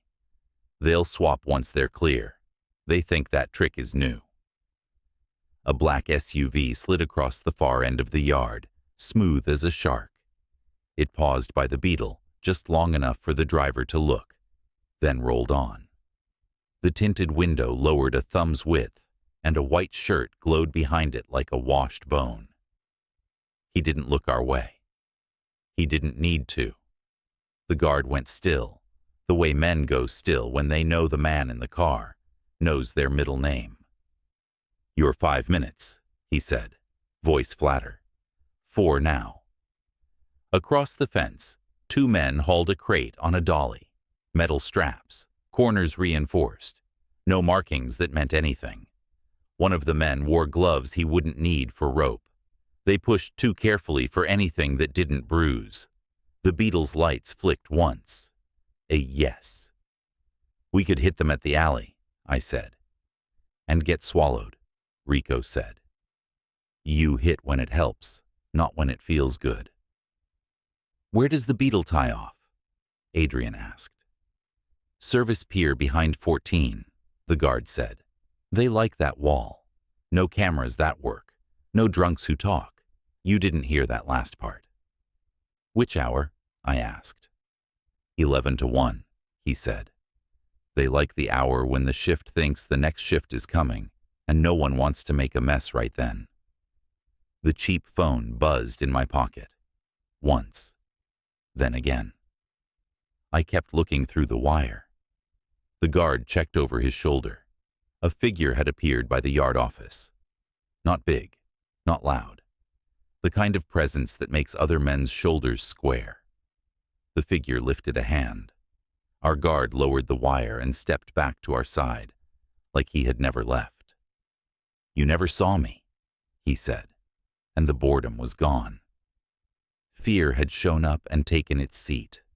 He moved into shadow and became concrete. Rico grunted. Enough for tonight, he said. You don't stand at the hole long. You take and go. We walked. Not fast. The air smelled of iron and tide and the sweet rot of old bait. A forklift beeped somewhere, like a toy in a nightmare. I kept the cheap phone against my thigh until we hit the edge of the yard, where the street noise took back the night. Then I looked. The message was short. Stop looking for her. You'll be next. No punctuation, no flourish. A photo followed, the back of my head, the fence wire, Adrian's shoulder, the old crane's arm reaching like a threat. Taken seconds ago from somewhere behind us. I turned slow. A man smoked under a far lamp. 2 workers argued about overtime. The SUV was gone. The night kept pretending it was just night. Adrian looked at the screen and then at the dark, like he could see the message sitting in it. They sent it because we saw something, he said. Good. It feels bad, I said. He nodded. That too. Rico spat into the gutter and didn't bother with a blessing. You've got your hour, he said. You've got your wall. Don't be brave, be right. He blended into the stacks and the noise and the smell of frying fish that never stops. Adrian and I cut away from the water, using trucks as moving walls, keeping our faces turned to nowhere. The message sat in my pocket like a hot coin. At the corner, under a dead streetlight, he touched my elbow, light as a wire. We go back, we plan, we watch from far. We don't break their rhythm until it breaks them. And if I see her, I said, my voice a thing I barely owned. You tell me, he said, and I make the noise. We didn't run. We didn't dawdle. We walked like people with places to be and not enough time to get there. The city stared with all its windows and didn't blink. Somewhere behind us a horn blew twice, and a crane finished a motion it had started long before we arrived. Back in the lobby, the guard lifted his chin once. The receptionist put a glass of water on the counter without being asked. I drank and felt my hands start to shake, only after the glass was empty. That text, he said quietly. They're watching, I said. Then let them watch you walk in, Adrian said. And tomorrow, let them watch the part they don't see coming. We took the elevator up. In the room, the ocean made its long, old sound. I put the phone face down and stared at the wall until the words on it burned through. Stop looking. You'll be next. I looked anyway. I packed without talking. Zipper teeth, shoes thumping the bag, tape whispering as Adrian fixed a fresh strip over my palm. The room held the ocean's slow breath and the fan's buzz. I tightened the bracelet until it bit. He checked the cheap phone, the cash, the pen light, me. Minimum weight, he said. I nodded. Jeans, dark shirt, hair tight. No bag. Cash in one pocket, phone in the other. I swished a cap of water, spit, hated the soap taste. We didn't say good luck. Service corridor, bleach, mop water, a rust handprint on the wall. We slipped out the back into heat that tasted like oil and fruit gone sweet. Taxi at the corner, windows down. Adrian gave an intersection and nothing else. He let us out by a shuttered hardware store with a cracked sign.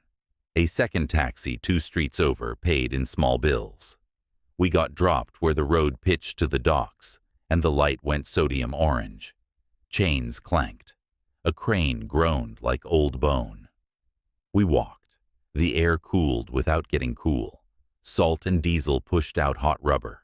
Voices rolled low. A forklift beeped steady. I kept my head up and my eyes soft. People who belong don't stare. Rico leaned against a rusted container, with the shadow of a sticker still clinging. He didn't wave. You're late, he said. We're early, Adrian said. Security shifted after your miracle with the paper, Rico said. Patrols changed lanes. Radios talk more. Someone smells a leak. They don't know from where, so they tighten everything. Tighter means sloppier, Adrian said. Or meaner, Rico said. He pushed off the metal and walked. You don't step when they step, he added. You step a beat after. Let the camera think your background. The yard opened in slices between long buildings, pools of light, pockets of dark. The water lay black and close, throwing back orange glare. A truck idled at a loading bay, lights dull behind dust. Rico stopped in shadow, where a corrugated wall met wrapped pallets. He pointed with his chin. A small service craft sat tied to a low pier, stubby and scabbed, stern kissing the wall. 2 guys moved small crates like they were light. Off to the side, under its own light, a taller crate waited on a dolly. Metal straps crossed its sides, corners reinforced. It sat like a problem someone hoped would solve itself. There, Rico said. How long? Adrian asked. Less than you want, Rico said. They move small stuff first to look busy. That one gets eyes even when nothing is happening. He tipped his chin toward a man on a hand truck, not leaning at all. I took it in, Jose runs. Drains cut into concrete. The blind corner by coiled rope. The half-lit door 3 units down that swallowed 2 men and never brightened. I pressed the map into my head. Guard rotations, Adrian said. Different order, same faces, Rico said. North corner guy owes too many people. He stares hard to look clean. Service pier guy scratches his ear when the radio bites. Bay door guy loves his phone. If he stops, you stop. A golf cart whined by, the rider laughing into his radio and sobering as he passed the tall crate. Work the blind here, Rico said, tapping the shadow's edge, and that false bright cone of glare. Eyes slide off glare. Walk the line between. A man stepped from the office holding a clipboard like a badge. White shirt, Rico said. My stomach dropped. Jacket out of habit, not need. Collar too smooth. Shirt that ate light. He didn't hurry. He scanned and the yard arranged itself. Don't give him your face, Adrian said. I gave him my shoulder and breathed through tight ribs. His gaze swept the pier, the forklift, the men, the corner where we stacked shadow on shadow. If he paused, it was a beat too short to catch. He spoke to a supervisor, voice flat, then pointed at the service craft's stern. The hose turned a degree to wash clean concrete. He sees everything and nothing, Rico said. He sees time, Adrian said. The white shirt drifted toward the bay door. He didn't look at the tall crate. He didn't have to. The man on the hand truck straightened like a hinge. How many beetles tonight? Adrian asked. 2 for sure, Rico said. 3 if the tide stays sweet and no inspector plays hero. First gets food and filters and a lie. Second moves what breathes. On paper, that crate is refrigeration equipment. If there's a leak, Adrian said, why are we this close? Because everyone believes they're the leak but smarter, Rico said. And because this place runs on men who think paper saves them. Paper saves no one. Run at that crate and you'll die tired. Watch tonight. Learn the hour. Tomorrow you hurt them. How long till movement? I asked. They like the hour before 1, he said. Midnight is dramatic. They don't like drama. They like the moment when a shift thinks trouble belongs to the next shift. Weather's steady, it'll hold. A forklift backed to the tall crate with a beep that vanished into the hum. 2 men argued hand signals, and then used the ones that work every day. The driver stared at the service craft a beat too long. He still moved it. At the fence corner, a guard pretended to read his phone and counted faces instead. His eyes hit our shadow and slid. We're watched, Adrian murmured. Not the same as seen. The white shirt turned his head and looked into the dark between 2 lights. I forgot to breathe. A truck coughed to life. The moment slipped. Breathe, Rico said. If he saw us, he decided not to. Kindness or game. Either way, don't blink. We shifted. I rolled my steps. We took the seam where light died soft, past plastic-wrapped pallets throwing ghost reflections, around a barrel that smelled like old fuel. Through a slit where 2 sheets of metal didn't meet, we got a new angle. The tall crate sat under a halo, fresh gloves on a man's hands. The deckhand coiled a line. A radio squealed and went quiet.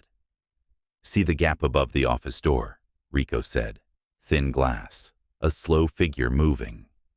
That's where the paper lives that won't save you. He's hungry. He wants to be done.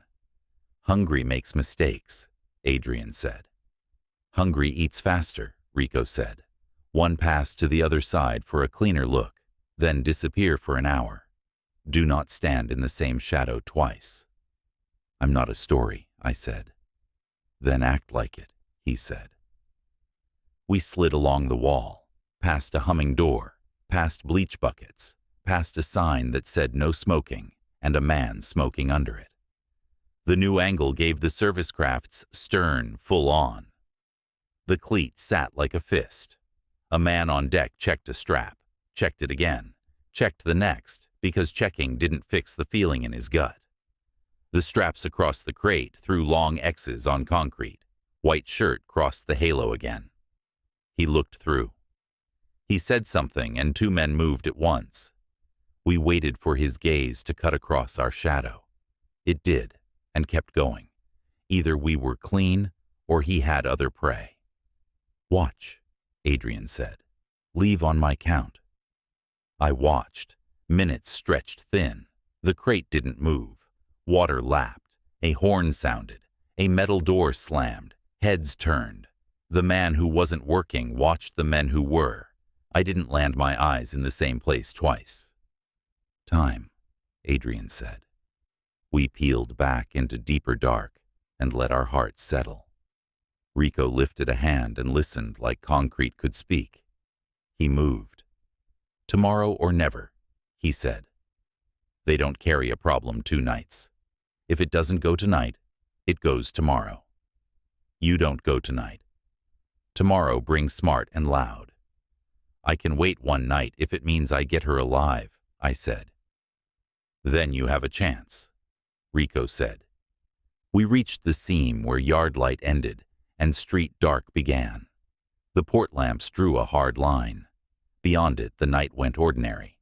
I looked back once. The tall crate sat under its small moon. The service craft waited like a mouth. I couldn't tell if the white shirt had seen us. I knew I had seen him. "Don't say anything brave," Adrian said, as we stepped over the line. "I wasn't going to," I said. "Good," he said. "Let's get ready to be right." Adrian took the shadow line like it was a string on the ground, and I stepped on it with him. The warehouse wall breathed cool against the heat, the metal sweating under sodium light. My shoes whispered. The cheap phone sat warm against my thigh. The yard hummed, a low animal sound, forklifts whining, chains clanking, a radio coughing in bursts and then going shy. Oil, rope, wet rust. The water worked the wall in a slow, patient chew. We settled behind stacked pallets wrapped in cloudy plastic. Through the gaps, I watched the tall crate under its hard light. 2 men in vests stood near it the way men stand near a cliff. Close, but not casual. A third man checked the dolly tires with his boot, then checked again because he needed his hands to move. Adrian leaned just enough to see the service craft's stern. He spoke without moving his mouth. "Time," he said.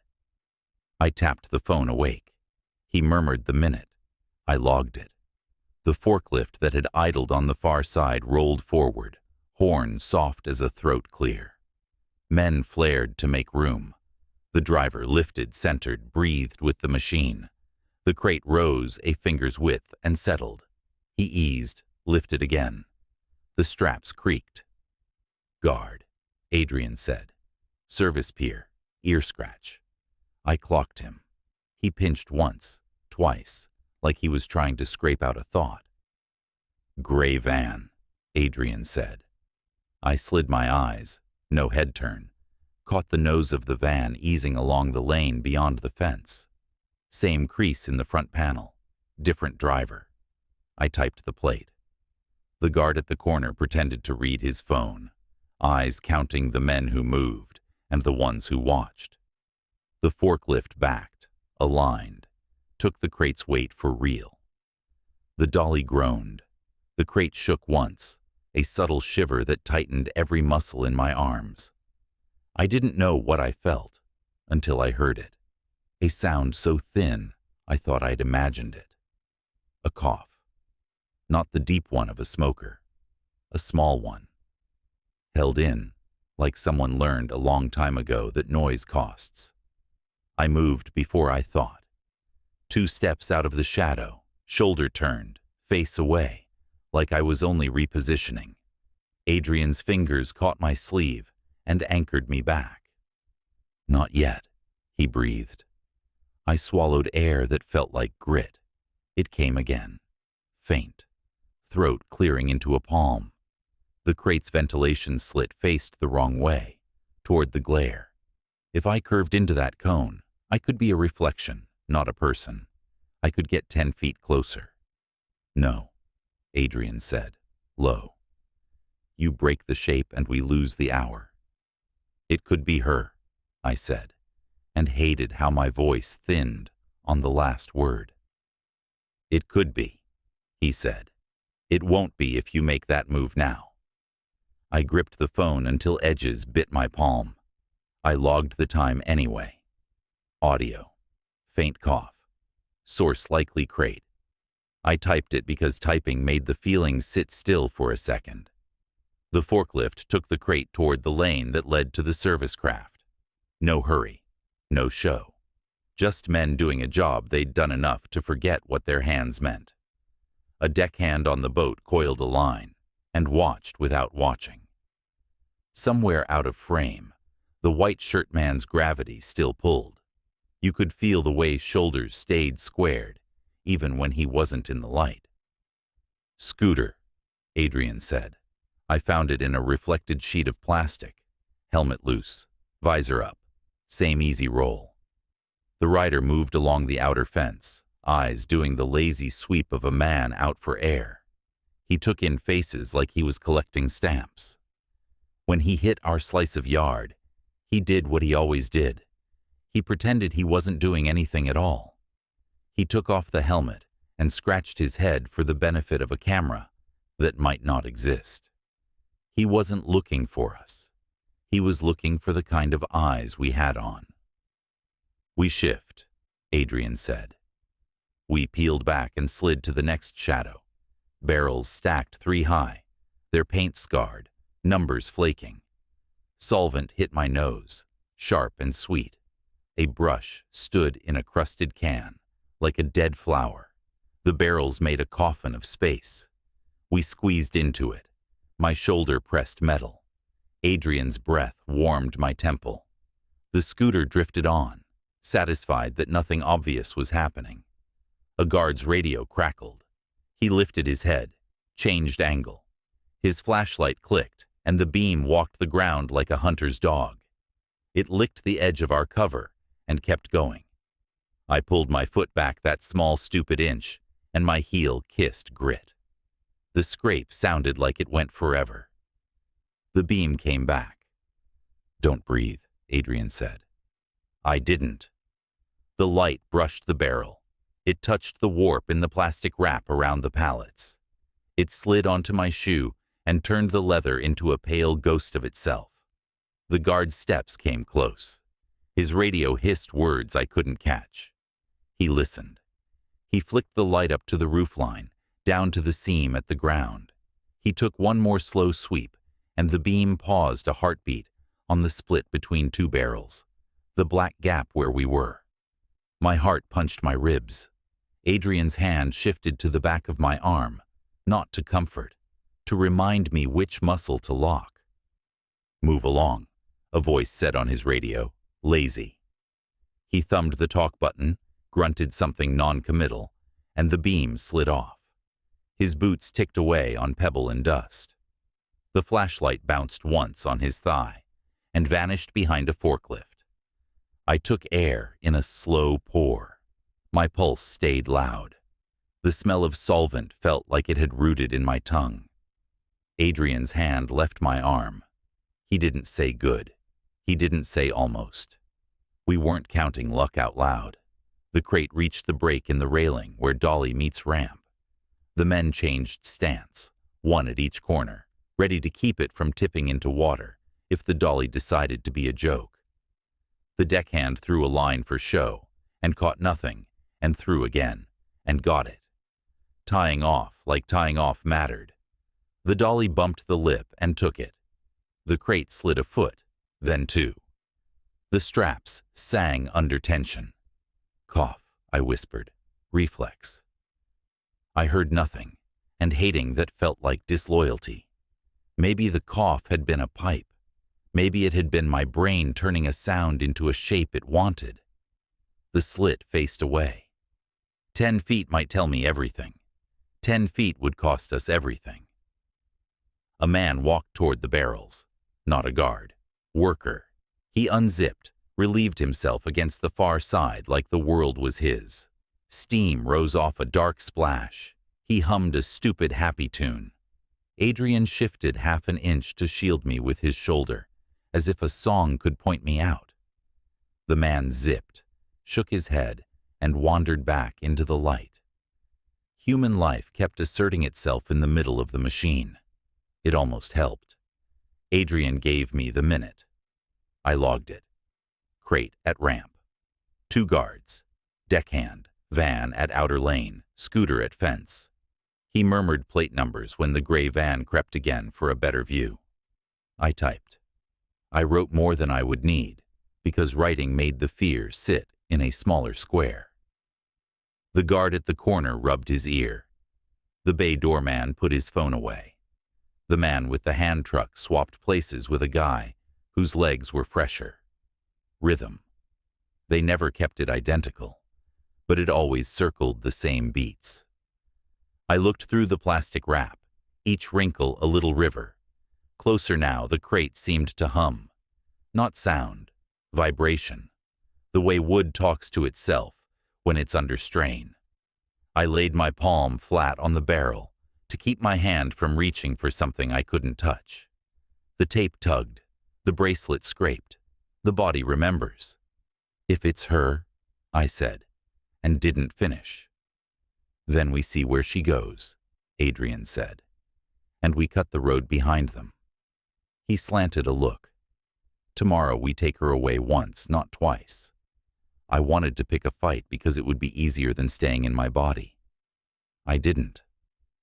The scooter passed again, slower now.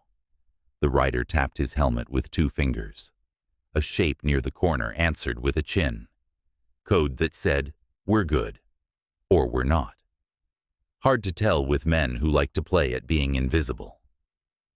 Rico's shape slid along a shadow across the way and paused where he could see the pier and not be seen. He didn't look at us. He looked at the dolly and the rope coils and the deckhand's hands. He lifted his phone, took no photo, set it down. His mouth moved like he was swearing in prayer. The crate rolled, the ramp groaned, the deckhand braced, the boat's hull kissed the wall. A gull screamed laughter. The men didn't smile.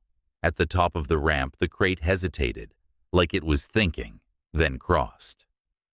The dolly thumped onto deck. The deckhand guided, hands flat on the wood like he might feel a pulse. The men inside the yard let go in stages, touching the crate at different moments, so no hand was there too long if anyone with a camera was watching.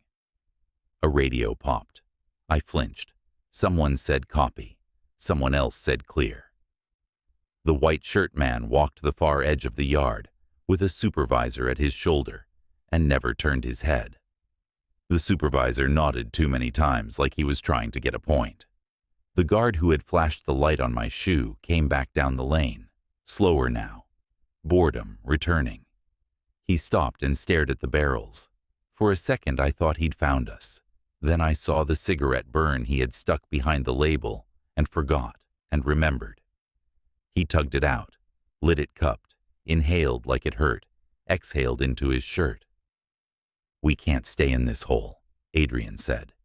He pressed his knuckles once into my shoulder, the signal for left. We left, slow, backs brushing metal, legs trying not to shake. The plastic wrap crackled as we slid by, louder than I liked. No heads turned. We took the seam behind a storage shed where a door hung wrong. Through the gap, I saw a slice of the service craft deck. The crate sat lashed with 2 straps now. A man pressed one, thumb testing, nodding at nothing. The deckhand checked the cleat, checked it again, spat into the water without looking where it went. The cough came a 3rd time. Not loud, not for us. There. I had it. "Maya," my head said, and I couldn't make it stop. The sound came with a picture, her mouth pressed into her wrist, that quick apology she always gave a space for needing anything. I wanted to tear the world apart, and I couldn't. I wrote the time because that I could do. "We freeze if they look," Adrian said. I know, I said. I sounded calm. It surprised me. A different scooter hummed past the outer fence. Not our boy. Older. Helmet fastened. He wasn't scanning. He was escort. He slowed at the corner and lifted his chin. Two men at the bay door lifted theirs in a mirror. The choreography got tighter as the crate got heavier. The wind shifted a fraction and brought river stink under the diesel, a flat rot that curled low. Somewhere, far down the slip, a barge banged a piling and a dog barked from a tug like it hadn't slept in days. The sky over the cranes went the dull color it gets before midnight. No stars, just glow. We stepped once more, to a stack of ropes that kept their own damp. The fibers brushed my arm and left a cold, wet line. I smelled old salt and fish that had been gone a long time. Adrian took one more look, logged one more time.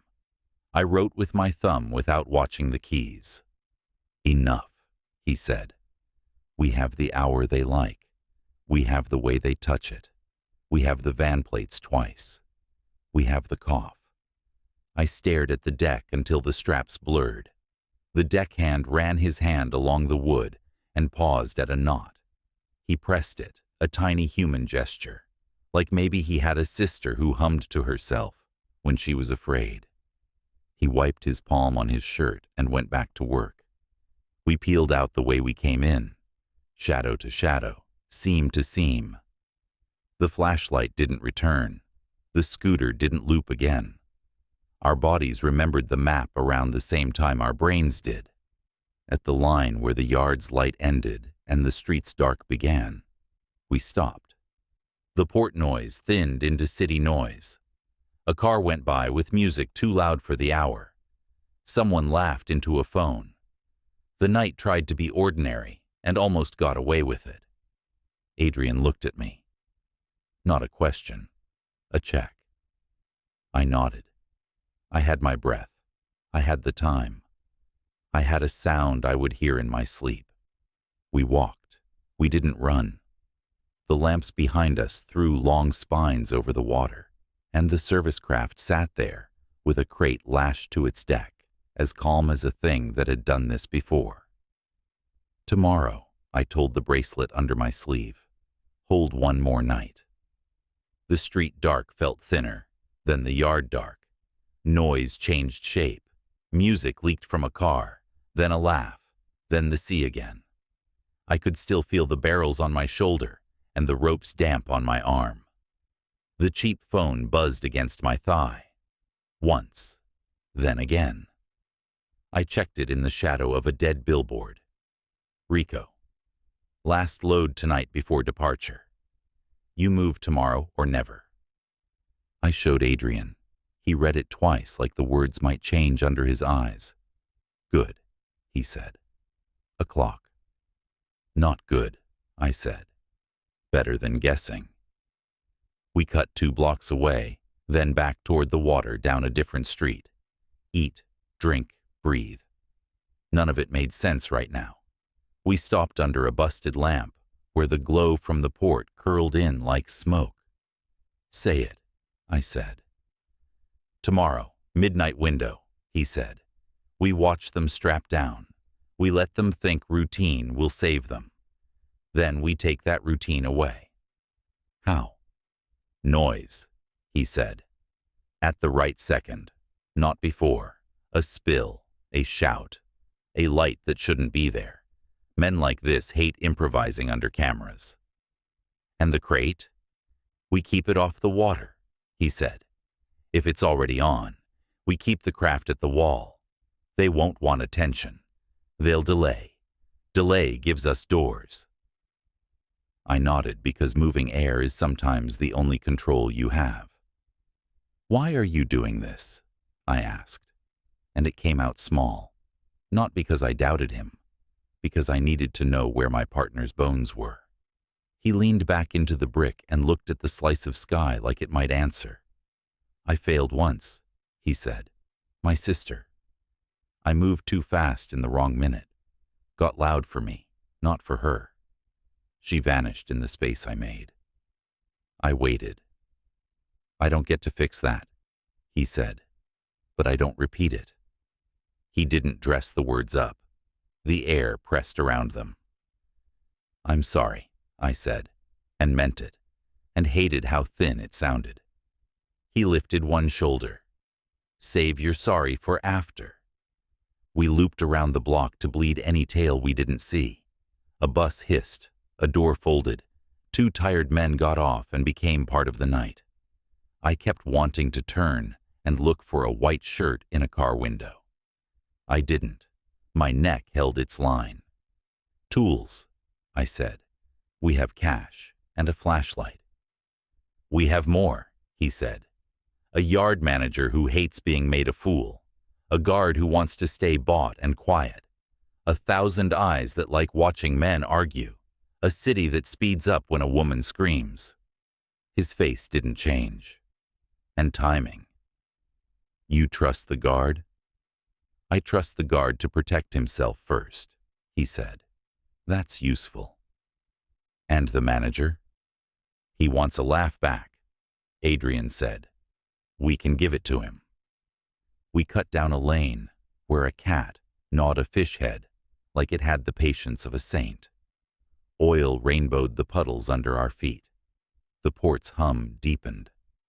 "Once more," he said. "We take a look, then we pull out. We don't linger." We slid to a new vantage, crates stacked too high behind a sun-bleached tarp. The weave threw our faces into a scatter. Through it I could see the service craft's stern, the tall crate now strapped with 2 bands, and waiting for a third. The deckhand tested with a palm and nodded in that small, private way again. 2 men on the pier wore headsets and spoke to no one we could see. Their eyes went sharp and soft, in tiny pulses, listening, relaying, listening. The choreography clicked tighter. White Shirt stepped back into the halo like it belonged to him. He didn't speak into a radio. He said words, and the men with radios made the sounds for him. He stood with his weight centered, jacket open, sleeves perfect. He looked down the lane where the gray van had crept, and up at the office window where the light burned wrong. Then he stepped to the edge of the pier and watched the black water like it owed him something. Adrian murmured the time. I logged it. The third strap went on. The buckles sang. The deckhand tightened until the wood complained, and then eased a fraction, like he knew the line between secure and cruel. Rico ghosted along the opposite shade. No cap now, hair pressed flat, shoulders rounding to fit the dark.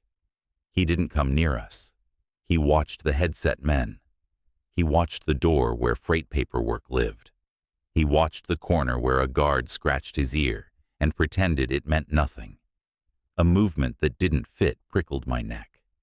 Far side, by a stack of rope coils tall as a man, someone leaned.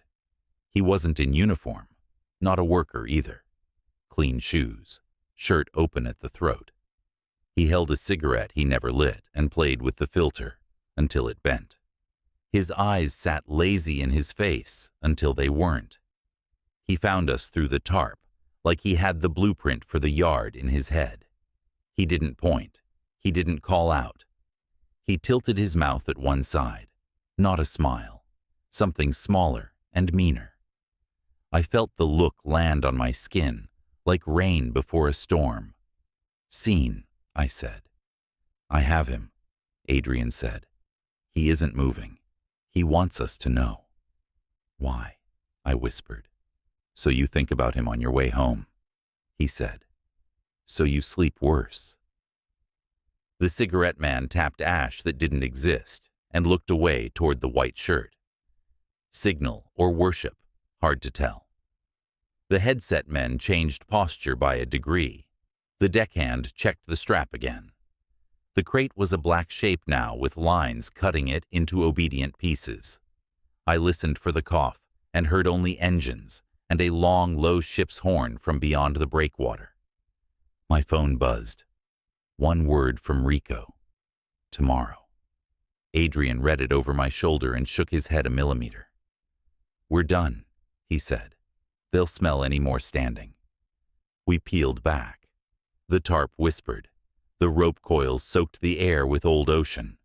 We took the seam past a worker who smoked under the no smoking sign and stared at his own shoes, like he'd lost a bet to them. The corner guard glanced once and returned to the ledger he never wrote in. At the fence, the panel with the stitched wire breathed in the breeze. Adrian looked without stopping. The yard behind it was a machine choosing what to swallow. The cigarette man had stepped away from the coils and now leaned on the hand truck like a man waiting for a bus. He knew we saw that too. Outside the line of light, the street felt empty enough to make us careful. We took 3 turns that made no sense and ended up under a rusted crane where shadows stacked like chairs. Somewhere behind us, footsteps that weren't chasing us and were. I couldn't tell anymore. The city had learned our pulse. "Talk through it," Adrian said, out loud. "Midnight window," I said. My voice snapped itself straight. Crate held for last load. 2 headset men controlling flow. White shirt oversees and leaves early. Guard at corner with the ear tell. Bay door guard with the phone put it away when the white shirt looked. Deckhand checks straps like he's human. Service craft stern to wall. 3rd strap added. Crate hum under stress. Cough inside. "Good," he said. "Plan." "We create noise that doesn't point at us," I said. "Spill near the bay door. Shouting match at the gate that draws cameras. A bad brake squeal from a vendor cart. A woman falling near the service pier so men without uniforms move first." "And after?" he said. "We keep the crate off the water," I said. "If it's already on, we stall the craft. A line jam, a cleat problem, a floating pallet in the channel no one wants to hit on camera. We use the yard manager's hate if we can." He calls a pause for safety. Safety is their religion when people watch. He almost smiled.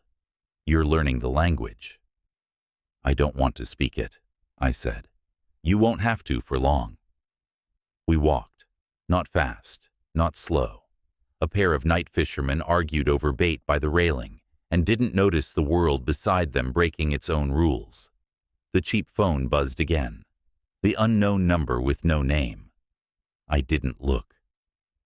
The last picture they sent me was the back of my head at the fence. I didn't need another. At the corner, a patrol car slid past like a shark that didn't like this water. The officers inside looked at their own reflections and kept going. I wanted to run out and knock on their window and ask if they could hold a door open at the right minute. I didn't. I saved the ask for a thing that would work. "What do I do if I see her face?" I asked. The question had been sitting under my tongue all night. It finally got out. "You breathe," he said. "You tell me. You don't name her out loud. You don't run. You keep her alive by not making her the center of the frame until she can walk. And if she can't walk, then I carry," he said. No bravado, just a true sentence. But we still fixed the frame first. We crossed a street that smelled like cinnamon and hot rubber and came up on the hotel from the side, not the front. The lobby lights tried to look kind. The receptionist's eyes went tight at the edges when he saw us, and then softened like he'd been holding his breath. The guard at the door took a step to the edge of the light and back, like he could shepherd us in from a distance. In the elevator, the mirror told me I looked like someone who had stood in shadows and learned to be a seam. Salt crusted my hairline. A smear of black on my forearm said rope. The bandage on my palm had gone gray at the edges. Adrian's jacket had a scrape on one sleeve I hadn't seen happen. The numbers in my head kept time to the elevator chime. In the room, The ocean worked its endless muscle. I set the cheap phone on the table and it buzzed. A new message from the number that never signs. Tomorrow we move. You should go home. I turned it face down, like that could make a command into a joke. They know our word, I said. They know our fear, he said. He slid the chair under the handle and checked the balcony latch twice. We use both. Tomorrow, we're louder. He took the map we'd drawn on hotel stationery and added a dot I hadn't seen before. Vendor cart, he said. The one with the squeaky wheel near the gate. He'll make a scene for 20, 30 if he believes in the cause. You think he will? I think he believes in money, he said. 30 will include belief. I sat on the edge of the bed and felt the room move like a ship. He folded a clean bandage into my palm, and I pressed it into the bracelet so it would stop cutting. This part, I said. Is it the scary part or the easy part? It's the quiet before the stupid, he said. We keep it quiet as long as we can. The cheap phone buzzed again. Rico. Manager on. He'll call a pause if he sees a camera on the line. You get one pause. One, I said. One, Adrian echoed. We don't waste it. He looked at me then, really looked, not for tells, not for lies, but to see if I could do tomorrow without breaking. I held his stare until my eyes watered, and I blinked and didn't look away. He nodded once like we'd traded a password. Tomorrow night, he said. One shot. Then we don't miss, I said. The ocean breathed. The fan ticked. Outside, a siren rose and fell and faded. I lay back without undressing and stared at the ceiling like it might give up a plan. I saw a crate under hard light. I heard a cough inside a space too small for air. I felt the city's clock lean forward. I closed my eyes and told my body to take whatever sleep it could steal. The last thing I saw before the dark turned solid was the white shirt's blank face set against the water, and the shape of a smirk under a dead lamp where a man wanted me to know he'd seen me and let me go. Tomorrow, I told him in my head. Watch something else.